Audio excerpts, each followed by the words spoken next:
ാനുള്ള സാധ്യതയാണ് നോക്കുന്നത്. അപ്പോൾ നിങ്ങളുടെ അറിവിൻ്റെ നിലവാരം വർദ്ധിപ്പിക്കാൻ വേണ്ടി ഞങ്ങൾ പലപ്പോഴും ഉപയോഗിക്കുന്നത് നേരത്തെ വിശ്വാസ പ്രയോഗം നടത്തി വിജയിച്ച ആൾക്കാരുടെ സാക്ഷ്യങ്ങളാണ്. നേരത്തെ വിശ്വാസ പ്രയോഗം നടത്തി വിജയിച്ച ആൾക്കാരുടെ സാക്ഷ്യങ്ങൾ ഞങ്ങളത് പറഞ്ഞിട്ട് നിങ്ങളോട് പറയും, നിങ്ങൾ പോയി അതുകൂടി കാണാൻ പറയും. ഇപ്പോൾ ഈ പ്രാവശ്യത്തെ കുറേ സാക്ഷ്യങ്ങൾ അങ്ങനെ നല്ലത് വന്നിട്ടുണ്ട്. നല്ലതല്ല, എല്ലാ സാക്ഷ്യങ്ങളും ഗംഭീര സാക്ഷ്യങ്ങളാണ്. കാര്യം ഈ സാക്ഷ്യങ്ങളിലാണ് ഈ ശുശ്രൂഷ നിലനിൽക്കുന്നത്. കാര്യം സാക്ഷ്യങ്ങൾ എന്തിൻ്റെ സാക്ഷ്യങ്ങളാണ് അത് നിങ്ങളറിയണം. ഇപ്പം നിങ്ങളുടെ ഓരോ ജീവിതത്തിൻ്റെ പ്രശ്നങ്ങൾ പരിഹരിക്കപ്പെടുന്നു എന്നുള്ളത് അത് നിങ്ങളുടെ ഒരു ആധ്യാത്മിക അനുഭവമാണ്. പക്ഷേ ബേസിക് അൾട്ടിമേറ്റ് അതെന്തിൻ്റെ സാക്ഷ്യമാണ്? കൃപാസന അൾത്താരെ ജീവനോടെ അമ്മ പ്രത്യക്ഷപ്പെട്ടതിൻ്റെ സാക്ഷ്യമാണ്. അപ്പം നിങ്ങൾ സാക്ഷ്യം പറയുമ്പോൾ ആരുടെ സാക്ഷിയാണ് നിങ്ങൾ? അമ്മയുടെ പ്രത്യക്ഷീകരണത്തിന് ജോസഫച്ചനെ പോലെ ഞങ്ങളും സാക്ഷികളാണ്. അതാണ് സംഭവം. അപ്പോൾ സാക്ഷ്യം പറയുന്നവരെപ്പോഴും മനസ്സിൽ വിചാരിക്കേണ്ടത് നിങ്ങളുടെ ജപ്തി മാറണമേ, പറമ്പ് വിറ്റ് മാറണമേ, കടങ്ങൾ മാറണമേ എന്നല്ല പ്രാർത്ഥിക്കേണ്ടത്. നിങ്ങൾ പ്രാർത്ഥിക്കേണ്ടത് എന്താണ്? അമ്മയുടെ പ്രത്യക്ഷീകരണത്തിന് സാക്ഷിയാക്കി എൻ്റെ കുടുംബത്തെ മാറ്റണമേ. അതാണ് സിമ്പിളാണ്. അത് അല്ല, വേറെ നിങ്ങൾ അണ്ടേക്കൊണ്ടേ വളം വെക്കരുത്. ആ റൂട്ടിനാണ് വളം അപ്ലൈ ചെയ്യേണ്ടത്. എന്താ പ്രാർത്ഥിക്കേണ്ടത്? അമ്മയുടെ പ്രത്യക്ഷീകരണത്തിന്റെ സാക്ഷിയായി എൻ്റെ കുടുംബത്തെ മാറ്റണമേ. എന്താ കാര്യം വെച്ച് കഴിഞ്ഞാൽ നിങ്ങൾക്ക് ഉടമ്പടി എടുത്ത വ്യക്തിയോടാണ് ദൈവം കമ്മ്യൂണിക്കേറ്റ് ചെയ്യണത്. പക്ഷെ ഒരു ഫാമിലി ആയത് കാരണം നിങ്ങൾക്ക് കിട്ടുന്ന അനുഗ്രഹം ഓട്ടോമാറ്റിക്കായിട്ട് ഫാമിലിക്ക് മൊത്തം കിട്ടും, ഇല്ലേ? അപ്പം നിങ്ങൾ വഴിയായിരിക്കും നിങ്ങളുടെ ഭർത്താവോ ഭാര്യയോ മക്കളോ ഒക്കെ പ്രത്യക്ഷീകരണത്തിലേക്ക് ആകർഷിക്കപ്പെടുന്നത്. നിങ്ങൾ വഴിയായിരിക്കും മറ്റുള്ളവരോടത് മാതാവ് പ്രത്യക്ഷപ്പെട്ടു, ദുരന്തമുണ്ടാകാൻ പോണ പ്രാർത്ഥിക്കണമെന്ന് പറഞ്ഞു. അതുകൊണ്ട് നമ്മൾക്ക് ഈ പ്രാർത്ഥന മറ്റുള്ളവരോടും പറയണം. ഈ പ്രാർത്ഥന ആണ് പ്രചരിപ്പിക്കുന്നത്. ശരിക്കും പറഞ്ഞാൽ പ്രത്യക്ഷീകരണം നമ്മുടെ റാലിയൊക്കെ നടത്തുന്നത് എന്തിനു വേണ്ടിയാണ്? ആ 3 ലക്ഷം പേരിലേക്ക് പ്രത്യക്ഷീകരണം പ്രചരിപ്പിക്കുക. അച്ഛനെ ഇപ്പോൾ എല്ലാ രാജ്യങ്ങളിലും പോയി ധ്യാനം നടത്തുന്നുണ്ട്. ഇപ്പോൾ അടുത്തത് സൗദി അറേബ്യയിലാണ്, പിന്നെ ഓസ്ട്രേലിയയിൽ, അങ്ങനെ ഓരോ സ്ഥലങ്ങളിലും. അവിടേക്ക് എന്താ ഇങ്ങനെ പോണതിൻ്റെ കാര്യം? എല്ലാ രാജ്യങ്ങളിലും ഉള്ളവർ പ്രത്യക്ഷീകരണത്തെക്കുറിച്ച് അറിയണം. കാര്യം മലയാള ലോകത്തോടാണ് നമ്മൾ സംവേദിക്കുന്നത്. പക്ഷെ മലയാള ലോകം വളരെ പ്രൊഫൗണ്ടാണ് ഇപ്പോഴ്. പണ്ടത്തെ മലയാള ലോകമല്ല. Almost everybody knows English. They are living among the white people. നമ്മുടെ ജനങ്ങളെല്ലാം വെള്ളക്കാരുടെയും മറ്റ് രാജ്യങ്ങളുടെ കൂടെ താമസിക്കുകയാണ്. സോ നമ്മുടെ ജനങ്ങളെ മാത്രം ഇവാഞ്ചലൈസ് ചെയ്ത് കഴിഞ്ഞാൽ ലോകത്തെ നമുക്ക് ഇവാഞ്ചലൈസ് ചെയ്യാൻ പറ്റുന്ന രീതിയിൽ ദൈവം മലയാളിയെ വളർത്തിയിട്ടുണ്ട്. കൈയടിച്ച് ശ്രദ്ധിക്കട്ടെ. ഉടമ്പടിയുടെ ഭാഗമാകുന്ന അല്ലെങ്കിൽ ഉടമ്പടിയുടെ ഭാഗമാകാൻ വേണ്ടി ദൈവം പ്രത്യേക ദൈവവിളി, അതൊരു വിളിയാണ്. അപ്പം നിങ്ങൾക്ക് രോഗമുണ്ട് എന്നല്ല പറയേണ്ടത്, നിങ്ങൾക്ക് ദൈവമായിട്ട് ഉടമ്പടി ചെയ്യാനുള്ള ദൈവവിളി ഉണ്ടെന്നാണ് പറയേണ്ടത്. You got the point. മനസ്സിലായില്ലേ? നിങ്ങൾക്ക് രോഗമുണ്ടെന്നൊന്നും പറഞ്ഞേക്കരുത്. നിങ്ങൾക്ക് അതിൻ്റെ ബേസിൽ നിങ്ങൾക്ക് ജോലിയില്ല എന്ന് നെഗറ്റീവായിട്ടല്ല പറയേണ്ടത്.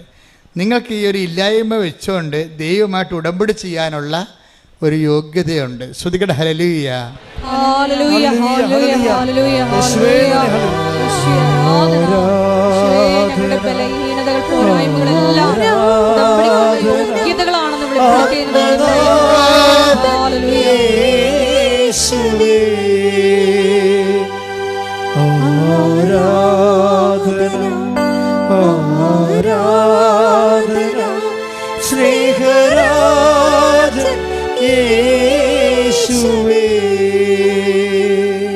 ചില ആൾക്കാർ ജീവിതത്തിൽ പറയും, എൻ്റെ അച്ചോ ഞാൻ അടുത്ത് ആ വിഷയത്തിൽ എൻ്റെ മതിയും കൊതിയും വന്നിരിക്കുകയാണ്. ചിലപ്പോൾ അവർക്ക് ഇൻട്രസ്റ്റ് ഉള്ള കാര്യമായിരിക്കും. ചിലപ്പോൾ ഭക്ഷണം കഴിക്കുന്ന ആൾക്കാരായിരിക്കും, അത് ഭക്ഷണത്തോട് ഇൻട്രസ്റ്റ് ഉള്ള ആളായിരിക്കും. ചിലപ്പോൾ സിനിമയോട് ഇൻട്രസ്റ്റ് ഉള്ള ആളായിരിക്കും. ചിലർക്ക് പാട്ട് കേട്ട് ഇൻട്രസ്റ്റ് ഉള്ള, ചിലർക്ക് കുഞ്ഞുങ്ങളെ വളർത്തുന്നതിൽ ഭയങ്കര ഇൻട്രസ്റ്റ് ഉള്ള ആൾക്കാരുണ്ട്. ഒരു തട്ട് കിട്ടണവരെ നമുക്കെല്ലാം ഇൻട്രസ്റ്റ് ആയിരിക്കും. എല്ലാത്തിലും തട്ടിരിപ്പുണ്ടേ. അറിയാതെ ഒന്നും ചാടി വീടിയാക്കരുത്. അമിതമായ ആവേശം ഒന്നിനും കാണിക്കരുത്. എല്ലാത്തിലും തട്ടിരിപ്പുണ്ട്. എന്താ കാര്യം വെച്ച് കഴിഞ്ഞാൽ നമ്മുടെ ഭൂമി ദൈവം ഡിസൈൻ ചെയ്തപ്പോൾ സ്വർഗത്തെ പ്രീസപ്പോസ് ചെയ്തുകൊണ്ടാണ് ഡിസൈൻ ചെയ്തിരിക്കുന്നത്. പറഞ്ഞ മനസ്സിലായില്ലേ?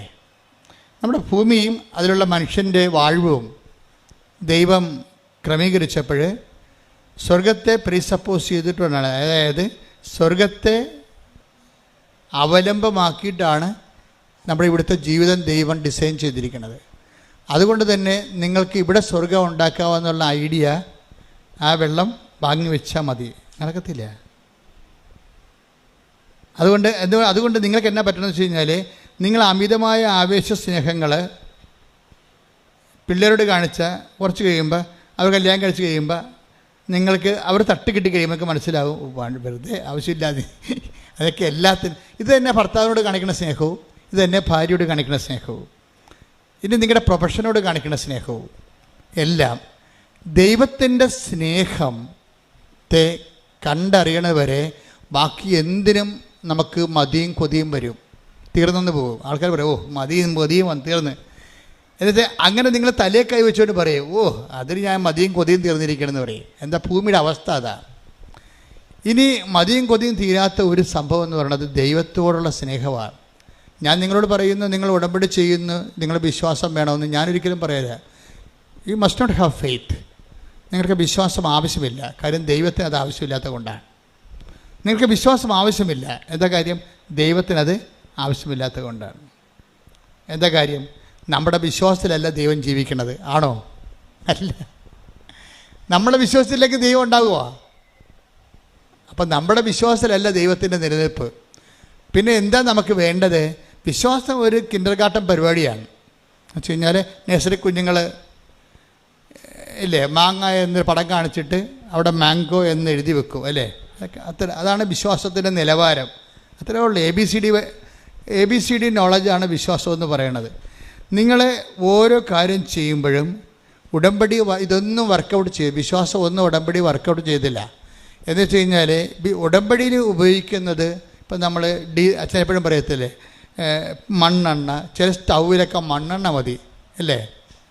വിറകുണ്ട്. നമ്മൾ വിറക് ഉപയോഗിച്ചിരുന്നതാണ്. അതിനുശേഷം നമ്മൾ മണ്ണെണ്ണ സ്റ്റൗവൊക്കെ ഉപയോഗിക്കാൻ തുടങ്ങി, ഇല്ലേ? അപ്പോൾ അതിന് ശേഷമാണ് നമ്മൾ പിന്നീട് ഗ്യാസിലോട്ടൊക്കെ കൺവേർട്ട് ചെയ്ത് വന്നു. പിന്നീട് അത് കറണ്ടിലേക്ക്. അപ്പോൾ ഊർജത്തിൻ്റെ സ്രോതസ്സുകൾ വ്യത്യാസപ്പെടുന്നുണ്ടല്ലേ. ആദ്യം വിറക്, പിന്നെ മണ്ണെണ്ണ, പിന്നെ അത് കഴിഞ്ഞിട്ട് ശേഷം നമ്മൾ ഗ്യാസ് ഉപയോഗിച്ചു. ഇപ്പോൾ നമ്മൾ കറണ്ട് ഉപയോഗിക്കുന്നു. അപ്പോൾ ഊർജ്ജം ഇങ്ങനെ മാറി. പെട്ടെന്നാണ് ഈ ഊർജ്ജമാറ്റം അടുക്കളയിൽ സംഭവിക്കുന്നത്.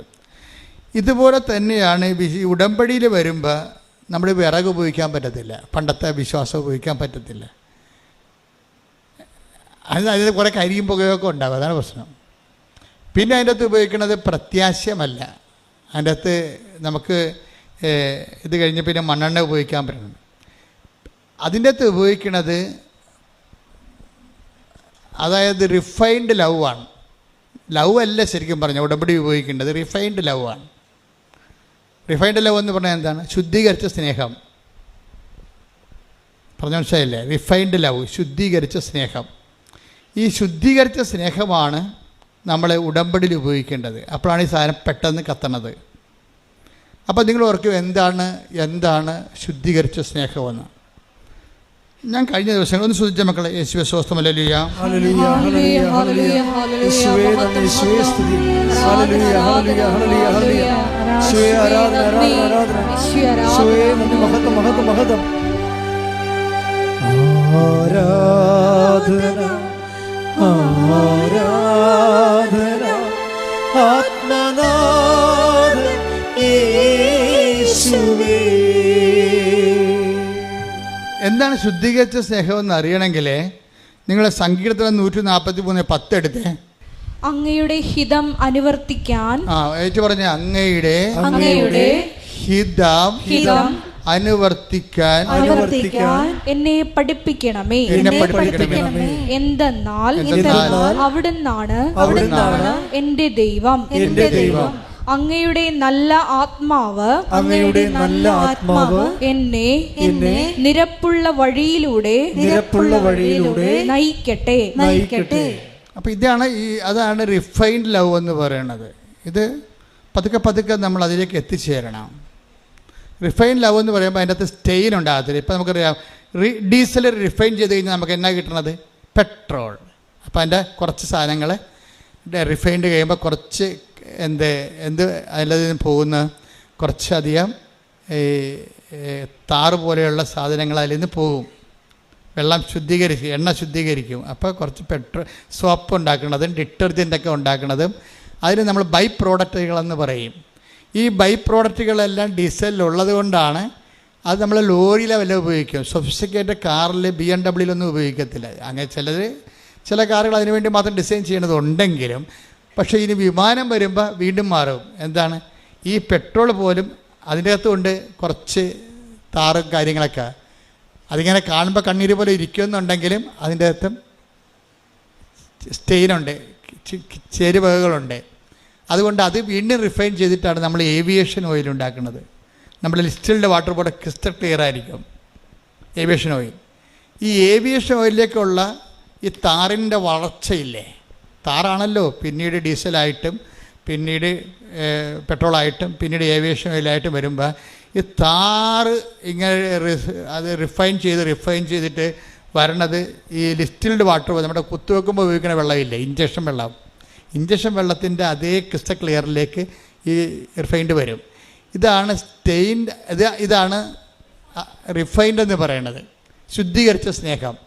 കാര്യം നമ്മളുടെ എല്ലാ ദൈവസ്നേഹത്തിലും നമ്മളുടെ ആത്മാവുണ്ട് അതിൻ്റെ അകത്ത്. ഇപ്പം നമ്മൾ ദൈവത്തെ സ്നേഹിക്കുന്നു. ഇപ്പോൾ പശുവിനെ നമ്മൾ സ്നേഹിക്കുന്നു അല്ലേ? പശുവിനെ നമ്മൾ സ്നേഹിക്കുന്നത്, പശുവിനെ തടകും നമ്മൾ, പശുവിൻ്റെ വായിക്കൊണ്ട് കൈ വെച്ച് കൊടുക്കും, അത് നമ്മളെ നക്കും അല്ലേ? അപ്പോൾ കുഞ്ഞുങ്ങൾ തന്നെ, കാര്യം അതിനൊക്കെ ഔഷധ ശക്തി ഉണ്ടല്ലോ. അപ്പോൾ കുഞ്ഞുങ്ങൾ തന്നെ അതിൻ്റെ പിടിച്ച് പ്രസവിച്ച പശുവിൻ്റെ കുഞ്ഞുങ്ങൾ ഇടിച്ചതിൽ താഴെ വീണ് കഴിഞ്ഞാൽ ഉടനെ അമ്മ പശു എന്നാ ചെയ്യണത്? തല വളച്ചിട്ട് അതിൻ്റെ മുട്ട നക്കി കൊടുക്കണുണ്ടല്ലേ? അതിനത് വേദന സംഹാരിയാണത്. ശരിക്കും പറഞ്ഞാൽ അമ്മമാർക്ക് ദൈവം കൊടുത്തിരിക്കുന്ന ഒരു പ്രത്യേക കഴിവാണത്, പ്രകൃതി മൊത്തം ഉണ്ട്. അപ്പോൾ ഇത് ഇങ്ങനെ നമ്മളിപ്പോൾ പശുവിനെ സ്നേഹിക്കുന്നത്. അപ്പോൾ എന്തുകൊണ്ടാണ് സ്നേഹിക്കണത്? പശു നമുക്ക് പാല് തരുന്നു. നാട്ടുകാരുടെ വീട്ടിൽ പോയി എന്ത് പാലാണ് തരണം നമുക്കറിയത്തില്ലല്ലോ. അപ്പോൾ അതുകൊണ്ട് നമുക്ക് ശുദ്ധമായ പാല് കിട്ടാൻ വേണ്ടി നമ്മൾ പശുവിൻ്റെ ഇടയ്ക്ക് നമ്മൾ സ്നേഹിക്കുന്നു. പശുവിന് പുല്ല് കൊടുക്കുന്നു, കാടി കൊടുക്കുന്നു, കാറ്റിൽ കൊടുക്കുന്നു, ഓക്കെ കൊടുക്കുന്നു, പുഷ്ടി കൊടുക്കുന്നു. അങ്ങനെ ഓരോ സാധനം കൊടുത്തിട്ട് നമ്മുടെ പാല് കൂടുന്നുണ്ടോ നമ്മൾ നോക്കുന്നു, അളന്ന് നോക്കുന്നു, എന്നിട്ട് പിന്നെ കടക്കി നോക്കുന്നു, പിന്നെ ഗ്ലാസ്സിലെടുത്തിട്ട് കുലുക്കി നോക്കുന്നു. കാര്യം എന്താ?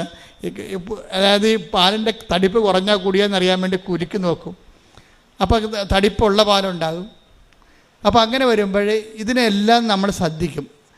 എന്നിട്ട് നമ്മൾക്ക് അതനുസരിച്ച് നമ്മൾ ഓക്കെ മാറ്റിയെടുത്ത് പുഷ്ടിയാക്കി മാറ്റും. ചിലപ്പോൾ പുളിങ്കുരു കൊടുക്കും, ഇടിച്ചു കൊടുക്കും, പിണ്ണാക്ക്. ഇതെല്ലാം നമ്മുടെ ഉദ്ദേശം പാല് കട്ടിയുള്ളതായിരിക്കണം, ശുദ്ധിയുള്ളതായിരിക്കണം എന്നാണ്. അപ്പോൾ നമ്മൾ സ്നേഹിക്കുകയാണ് ആരെയാണ്? പശുവിനെ പുഷ്ടി കൊടുത്ത് ഓക്കെ കൊടുത്ത് സ്നേഹിക്കുക. നിങ്ങൾ ഓക്കെ കൊടുക്കുന്നതിന് പകരം ദൈവത്തിന് ഉടമ്പടി കൊടുക്കുകയാണ്. അത്രേ ഉള്ള വ്യത്യാസം. എന്താ കാര്യം? നമുക്ക് വല്ല 10 മാർക്ക് കൂടുതൽ കിട്ടണം. മനസ്സിലായില്ലേ? പശുവിന് ഓക്കെ കൊടുക്കുന്നതിന് പകരം ദൈവത്തിന് നിങ്ങൾ ഉടമ്പടി കൊടുത്തിട്ട് അതനുസരിച്ച് ചെയ്യാൻ നോക്കുന്നു. ഉദ്ദേശം എന്താ? ഉദ്ദേശം നമുക്ക് നമ്മുടെ ജപ്തി നടപടി മാറണം. അപ്പോൾ ഇതിൻ്റെ അകത്തെല്ലാം നമ്മുടെ ഒരു ആഗ്രഹം കിടക്കുന്നുണ്ട്. ദൈവത്തിൻ്റെ കാര്യമാണെങ്കിൽ പോലും നമ്മുടെ ഒരു ആഗ്രഹം കിടപ്പുണ്ട്. ഇവിടെ ഓരോരുത്തരും ദൈവഹിതത്തിന് യാതൊരു പ്രസക്തിയുമില്ല. നമ്മുടെ ഹിതത്തിന് മാത്രമേ പ്രസക്തിയുള്ളൂ. അതുകൊണ്ടാണ് സങ്കീർത്തനം പറയണത്. ഒന്നിന് വായിച്ച് 143:10 ഒന്ന് വായിച്ച്. അങ്ങയുടെ ഹിതം അനുവർത്തിക്കാം. അതാണ് പ്രശ്നം.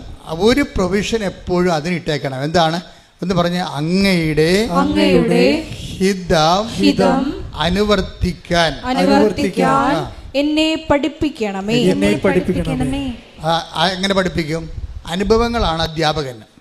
അനുഭവങ്ങളിലൂടെ പഠിക്കാൻ പറ്റത്തുള്ളൂ നമുക്ക്. അപ്പോൾ ഈ അനുഭവങ്ങൾ വരുമ്പോൾ ചില അനുഭവങ്ങൾ എല്ലാം നമ്മുടെ ഹിതം പോലെ എടുക്കരുത്. നിങ്ങളെ മനസ്സിലായില്ലേ? 6 നിയോഗങ്ങൾ ഇട്ടാൽ ഒരു 2 എണ്ണമെങ്കിലും നിങ്ങൾ ദൈവത്തിന് ഓപ്ഷൻ വെക്കണം. മനസ്സിലായ? അത് അങ്ങയുടെ, അതാണ് ആ സങ്കീർത്തനം പറയണത്. എന്താ പറയണത്? അങ്ങയുടെ ഹിതം അനുവർത്തിക്കാൻ എന്നെ പഠിപ്പിക്കണമേ. അപ്പം പഠിപ്പിക്കണം എന്ന് വെച്ച് കഴിഞ്ഞാൽ ദൈവം പഠിപ്പിക്കണം എങ്ങനെയാണ്? അനുഭവങ്ങളിലൂടെയാണ് പഠിപ്പിക്കത്തുള്ളൂ. അല്ലാതെ ദൈവം വന്ന് നേരിട്ട് ഇങ്ങോട്ട് വന്നിട്ട് ഓട്ടോറിക്ഷ വന്ന് ഇറങ്ങിയിട്ട് നമ്മളെ പഠിക്കുക, പുസ്തകം സ്ലൈറ്റ് എടുക്കുക എന്ന് പറഞ്ഞ് പഠിപ്പിക്കുക ഇല്ല. You will get A experience. നമ്മുടെ എക്സ്പീരിയൻസിൽ നിന്നാണ് നമ്മൾ ദൈവത്തിൻ്റെ ഹിതം അനുവർത്തിക്കാൻ പഠിക്കണത്. ഇപ്പം നിനക്ക് 16 കൊല്ലം മക്കളില്ല, ഓക്കെ, 16 കൊല്ലം മക്കളില്ല എന്ന് പറഞ്ഞ് നീ ഉടമ്പടിയും എടുത്തിട്ടുണ്ട്, എല്ലാ കാര്യങ്ങളും ചെയ്യുന്നുണ്ട്, ഓക്കെ. പക്ഷേ നീ നോക്കി നിൽക്കുമ്പോൾ ഇപ്പം ഇന്നലെ കഴിഞ്ഞ ദിവസം ഒരു സാക്ഷ്യം ഉണ്ടായി. എന്ത് സാക്ഷ്യം എന്ന് വെച്ച് കഴിഞ്ഞാൽ, ആദ്യമായിട്ടാണ് എനിക്ക് അങ്ങനെ ഒരു സാക്ഷ്യം എന്ന് പറഞ്ഞത്. അത് വെച്ച് കഴിഞ്ഞാൽ അവർക്ക് 25 വർഷമായിട്ട് മക്കളില്ല. എന്നെ തൊട്ടൊരു സാക്ഷ്യമാണത്. 25 വർഷമായിട്ട് അവർക്ക് മക്കളില്ല. അപ്പോൾ അവരെ സംബന്ധിച്ചിടത്തോളം ഉള്ള ഒരു പ്രശ്നം വെച്ച് കഴിഞ്ഞാൽ അണ്ട ഉൽപ്പാദനം നിലച്ചിരിക്കുന്നു. വയസ്സ് 42 ആയി, എന്നാലും 42 വയസ്സിന് മുമ്പ് തന്നെ അണ്ടം അവർക്ക് ഉൽപ്പാദിപ്പിക്കുന്നില്ല. അണ്ടം ഉൽപ്പാദിപ്പിക്കുന്നില്ല എന്ന് പറയുമ്പോൾ തന്നെ ഇനി ഉള്ള ഓപ്ഷൻ എന്താണ്? അടുത്ത ഒരു സ്ത്രീയുടെ അണ്ടം വിലക്ക് വാങ്ങിക്കണം, എന്നിട്ട് ഈ ഭർത്താവിൻ്റെ ബീജവുമായിട്ട് ചേർത്തിട്ട് ടെസ്റ്റ് ട്യൂബിൽ ഇവരുടെ ഗർഭപാത്രത്തിൽ നിക്ഷേപിക്കണം. അവർ 8 ലക്ഷം രൂപ തൊട്ട് 5 ലക്ഷം രൂപ വരെയുള്ള ചിലവുണ്ടായിനി. അപ്പോൾ അവരോട് പറയും, നിങ്ങൾക്ക് ഉള്ള ഇനി ഇതേ ഉള്ളു മാർഗം എന്ന് പറയും, ഇതേ ഉള്ളു മാർഗം എന്ന് പറയും. അപ്പോൾ അവർ പറയും, ഞങ്ങൾക്ക് അതിനുള്ള പൈസ ഇല്ലെന്ന് അവർ പറയണത്. അതിന് ഞങ്ങൾക്കറിയാം, അത് നടന്നാൽ തന്നെ കൊച്ചിനെ കിട്ടണമെന്ന് നിർബന്ധമില്ലാത്ത കൊണ്ട്, ഒരു കൊച്ചിനെ കിട്ടണം നിർബന്ധമില്ലാത്തത് കൊണ്ട് അവർ ശാസ്ത്രമാണെന്ന് പറഞ്ഞാലും ശാസ്ത്രത്തിൻ്റെ അകത്തും ഒരു നമ്മുടെ പകുതി മാത്രമേ നമുക്ക് ഉറപ്പുള്ളൂ. അതുകൊണ്ട് അവർ പറയും അത്രയും പൈസ മുടക്കാനില്ല. അപ്പോൾ ഞങ്ങൾ ആ കൊച്ചിനെ കിട്ടുക എന്നുള്ള ആ ഒരു ചാപ്റ്റർ അവരങ്ങോട്ട് ആ പുസ്തകം അടച്ചു വെക്കും, ചാപ്റ്റർ ക്ലോസ് ചെയ്യും. അപ്പോൾ കൊച്ചിനെ കിട്ടുക എന്നുള്ള അങ്ങനെ 22 വയസ്സ്, 22 വർഷമായി, 23 24 25 വർഷമായിട്ട് മക്കളില്ല. അത് ജീവിക്കുമ്പോൾ അവർക്ക് പെട്ടെന്ന് കൃപാസനത്തെക്കുറിച്ച് ആരോ വന്ന് അവരോട് പറയും, കൃപാസനത്തിൽ ഇങ്ങനെ മാതാവ് കുറേ അത്ഭുതങ്ങൾ ചെയ്യുന്നുണ്ട്. അത്രയേ ഉള്ളൂ. ഫസ്റ്റ് ന്യൂസ് അതാണ്. അപ്പോൾ അവരെ സംബന്ധിച്ചിടത്തോളം അവർ ഇവിടെ വന്ന് അത് യൂട്യൂബിൽ കയറി നോക്കുമ്പോൾ അതെല്ലാം സത്യമാണെന്ന് മനസ്സിലാകുമ്പോൾ അവർക്കും തോന്നും, എന്നാൽ ഒന്ന് പോയി നോക്കാമെന്ന് പറയും. അവരങ്ങനെ പോയി നോക്കാൻ വേണ്ടി ആദ്യം വന്ന് ഇവിടെ കണ്ടു കേട്ടു, അവർ പോയി. പിന്നീട് ഒരു പ്രാവശ്യം കൂടി വരാൻ തോന്നി, അങ്ങനെ വന്നു. അവർ ഉടമ്പടി എടുത്തു. ഉടമ്പടി എടുത്തതിന് ശേഷം ഇവർ ചെയ്തുകൊണ്ടിരുന്നത്, ഇവർ ഉടമ്പടി തൈലം എടുത്തിട്ട് എപ്പോഴും വയറ്റെ പുരട്ടിക്കൊണ്ടിരിക്കും. വയറ്റെ പുരട്ടി ആ 1 മാസം പുരട്ടി കഴിഞ്ഞപ്പോൾ തന്നെ അവർ പ്രഗ്നൻ്റായി. അപ്പോൾ എല്ലാവരും പറഞ്ഞ്, ഡോക്ടറും പറഞ്ഞു ഇത് ഭയങ്കര പ്രയാസം, ഇത് കൊച്ചിനെ കിട്ടുമെന്ന് അറിയത്തില്ല. അപ്പോൾ ഈ അമ്മ മാത്രം ഉറപ്പിച്ച് നിൽക്കും. എന്താ കാര്യം? കൊച്ചിനെ മനുഷ്യൻ കൊടുത്തതല്ലല്ലോ, പരിശുദ്ധ അമ്മ കൊടുത്തതല്ലേ. അപ്പോൾ റിസ്ക് മുഴുവനും അമ്മയുടെ കയ്യിലാണ്. അപ്പോൾ പണ്ട് ഈ കൃപാസനത്തിനെതിരെ ഒത്തിരിയേറെ ആക്ഷേപങ്ങളുണ്ടായപ്പോൾ ഞാൻ ഉറച്ചു നിന്ന ഒറ്റ പോയിൻ്റ്, ഞാൻ അമ്മയെ നേരിട്ട് കണ്ടതാണല്ലോ. അപ്പോൾ എനിക്ക് എന്നെ തന്നെ വഞ്ചിക്കാൻ പറ്റത്തില്ലല്ലോ. അപ്പോൾ അതുകൊണ്ട് ആ ഒരു ഉറപ്പ് മാത്രമേ എനിക്ക് ഉണ്ടായിരുന്നുള്ളൂ. നിങ്ങൾക്ക് കിട്ടിയ സാക്ഷ്യങ്ങളെന്നൊക്കെ പറഞ്ഞത് വേണമെങ്കിൽ ആർക്ക് വേണമെങ്കിൽ എഴുതി തള്ളാം, പക്ഷേ ചില സാക്ഷ്യങ്ങൾ. പക്ഷേ എന്നെ സംബന്ധിച്ചിടത്തോളം ഇവിടെ നിൽക്കുന്ന സമയത്ത് തന്നെ ആരോ പുറകെ നിൽക്കണമെന്ന് എനിക്ക് തോന്നി. ഞാൻ തിരിഞ്ഞു നോക്കുകയും കാണുന്നത് ഇതുപോലെ സിൽവർ ഗ്രേയിൽ സമയഘടികാരം നെഞ്ചിൽ ചാർത്തിയാണ് അമ്മ നിൽക്കുന്നത്. 10:08 സൂചി കാണിക്കുന്നുണ്ട്. അപ്പം ഞാൻ ഉടനെ, എനിക്ക് പേടിയൊന്നും തോന്നിയില്ല, വിസ്മയമാണ് തോന്നിയത്, സന്തോഷമാണ് തോന്നിയത്. ഞാൻ അതുപോലെ തിരിഞ്ഞ ആൾക്കാരോട് പറഞ്ഞു, ദേ അമ്മ നിൽക്കുന്നു, കയ്യിൽ നെഞ്ചത്ത് എന്താ ക്ലോക്കിരിപ്പുണ്ട്, 10:08 സൂചി കാണിക്കുന്നുണ്ട്. ഈ 10:08 എന്നൊക്കെ ഞാനിങ്ങനെ കണ്ണട വെച്ച് നോക്കിയതൊന്നുമല്ല, ഒറ്റ ലുക്കിൽ അതിൻ്റെ മുഴുവൻ ജ്ഞാനം ദൈവം എൻ്റെ ഹൃദയത്തിലേക്ക് തന്നതാണ്. അമ്മ ചുണ്ടുകൊണ്ടിങ്ങനെ സ്വരത്തിൽ പറഞ്ഞതൊന്നുമല്ല. ഞാനിങ്ങോട്ട് തിരികെ ജനങ്ങളോട് പറയണത് മുഴുവനും എന്തോ ദുരന്തമുണ്ടാകാൻ പോകുന്നു, പ്രാർത്ഥിക്കണമെന്നാണ്. അമ്മ സ്വരത്തിൽ പറഞ്ഞ അല്ലത്. അമ്മ നിൽക്കണതിൻ്റെ ആ ഒരു ഒറ്റ ഗ്ലാൻസിൽ തന്നെ എനിക്ക് അത് എൻ്റെ മനസ്സിൽ തർജ്ജമ ചെയ്ത് കിട്ടിയതാണ്. സെക്കൻഡുകൾക്ക് ഒരു സെക്കൻഡിൻ്റെ 1000-1 അംശത്തിൻ്റെ ആ സമയ ചുരുക്കത്തിലാണ് ഇത്രയും കാര്യങ്ങൾ സംഭവിക്കണത്. ഞാൻ ആൾക്കോട് പറയണത് എന്തോ ദുരന്തമുണ്ടാകാൻ പോണ്, പ്രാർത്ഥിക്കണം. ഇപ്പം ഇന്ന് യേശുദാസൻ എന്താ പറഞ്ഞത്? കാന്തിക വലയത്തിൻ്റെ പ്രത്യേകത കാരണം ഭൂമിയുടെ അച്ചുതണ്ട് എന്ന് പറയുന്ന ആ സാങ്കല്പിക സംഭവം തിരിഞ്ഞിരിക്കുകയാണ്. 23 നിന്ന് 37 മാറിയെന്ന് പറയുമ്പോൾ ഭൂമിയിൽ ചൂട് കൂടിയെന്ന അർത്ഥം, ചൂട് കൂടി. അപ്പോൾ ഇനി നിലച്ചരിയാ സമയത്ത് വെള്ളം ആവിയായി മേലോട്ട് പോവുകയും പൊത്തോ എന്ന് പറഞ്ഞ് മഴയായി നമ്മുടെ തലയെ വന്ന് വീഴുകയും ചെയ്യും, പ്രളയം ഉണ്ടാകുകയും ചെയ്യും. ഓൾറെഡി നമ്മൾ 2 പ്രളയം കഴിഞ്ഞതിനുള്ളിൽ അമ്മ പ്രത്യക്ഷപ്പെട്ടതിന് ശേഷം. അപ്പോഴങ്ങനെ വരുമ്പോൾ ദുരന്തങ്ങൾ ഇങ്ങനെ വന്നുകൊണ്ടിരിക്കുകയാണ്, ഓരോ സംഭവങ്ങളും. കഴിഞ്ഞ ദിവസങ്ങളിൽ ഞാനൊരു ക്യാപ്റ്റൻ വർഗീസ് മാത്യുവിനെ കണ്ടു. അപ്പം അദ്ദേഹത്തിൻ്റെ ഒരു സബ്ജക്റ്റ് എന്ന് പറയണത്, അതിന് സബ്ജക്റ്റ് അത് നേവിയിലെ ഒരു ഉദ്യോഗസ്ഥനാണ്, കപ്പലിൽ ജോലി ചെയ്യുന്ന ഇന്ത്യൻ നേവിയുടെ ഒരു ഓഫീസറാണ്, ഉയർന്ന ഓഫീസറാണ്. അപ്പം അദ്ദേഹം ഉടമ്പടി എടുത്തിട്ടുണ്ട്, അമ്മ എടുത്തിട്ടുണ്ട്, അദ്ദേഹത്തിൻ്റെ പ്രായമായ അമ്മ എടുത്തിട്ടുണ്ട്, അപ്പനെടുത്തിട്ടുണ്ട്. അപ്പോൾ ഒരു ഉടമ്പടി ഫാമിലിയാണ്. അപ്പോൾ അദ്ദേഹം കഴിഞ്ഞ ദിവസം എന്നെ കാണാമെന്ന് പറഞ്ഞു, ഞാനൊരു പുതിയ പ്രോജക്റ്റിലേക്ക് പോവുകയാണ്, ഒരു PhD പ്രോജക്റ്റിലേക്ക് പോവുകയാണ്. സബ്ജക്റ്റ് എന്ന് പറയണത് national security and climate change ആണ് എൻ്റെ സബ്ജക്റ്റ് എന്ന് പറയും. ക്ലൈമറ്റ് ചേഞ്ച് എന്ന് വെച്ച് കഴിഞ്ഞാൽ കാലാവസ്ഥ വ്യതിയാനവും ദേശീയ സുരക്ഷയുമാണ് എൻ്റെ സബ്ജക്റ്റ് എന്ന്. അപ്പം നേവിക്കാരുടെ സബ്ജക്റ്റ് എപ്പോഴും ദേശീയ സുരക്ഷയുമാണ്. അപ്പം ഞാൻ സാറിനോട് ചോദിച്ചേ, ഇതെങ്ങനെയാണ് ഈ കാലാവസ്ഥ വ്യതിയാനവും ദേശീയ സുരക്ഷയുമായിട്ട് ബന്ധപ്പെടുത്തണമെന്ന് ചോദിച്ചത്. അപ്പോൾ പുള്ളിക്കാരൻ പറയണം, ഇപ്പോൾ കാലാവസ്ഥ വ്യതിയാനം എന്ന് പറയുമ്പോൾ ചൈനയുടെ കപ്പൽ പണ്ട് നമ്മുടെ ഇന്ത്യൻ സമുദ്രത്തിൽ കൂടിയാണ് പോയിക്കൊണ്ടിരുന്നത്.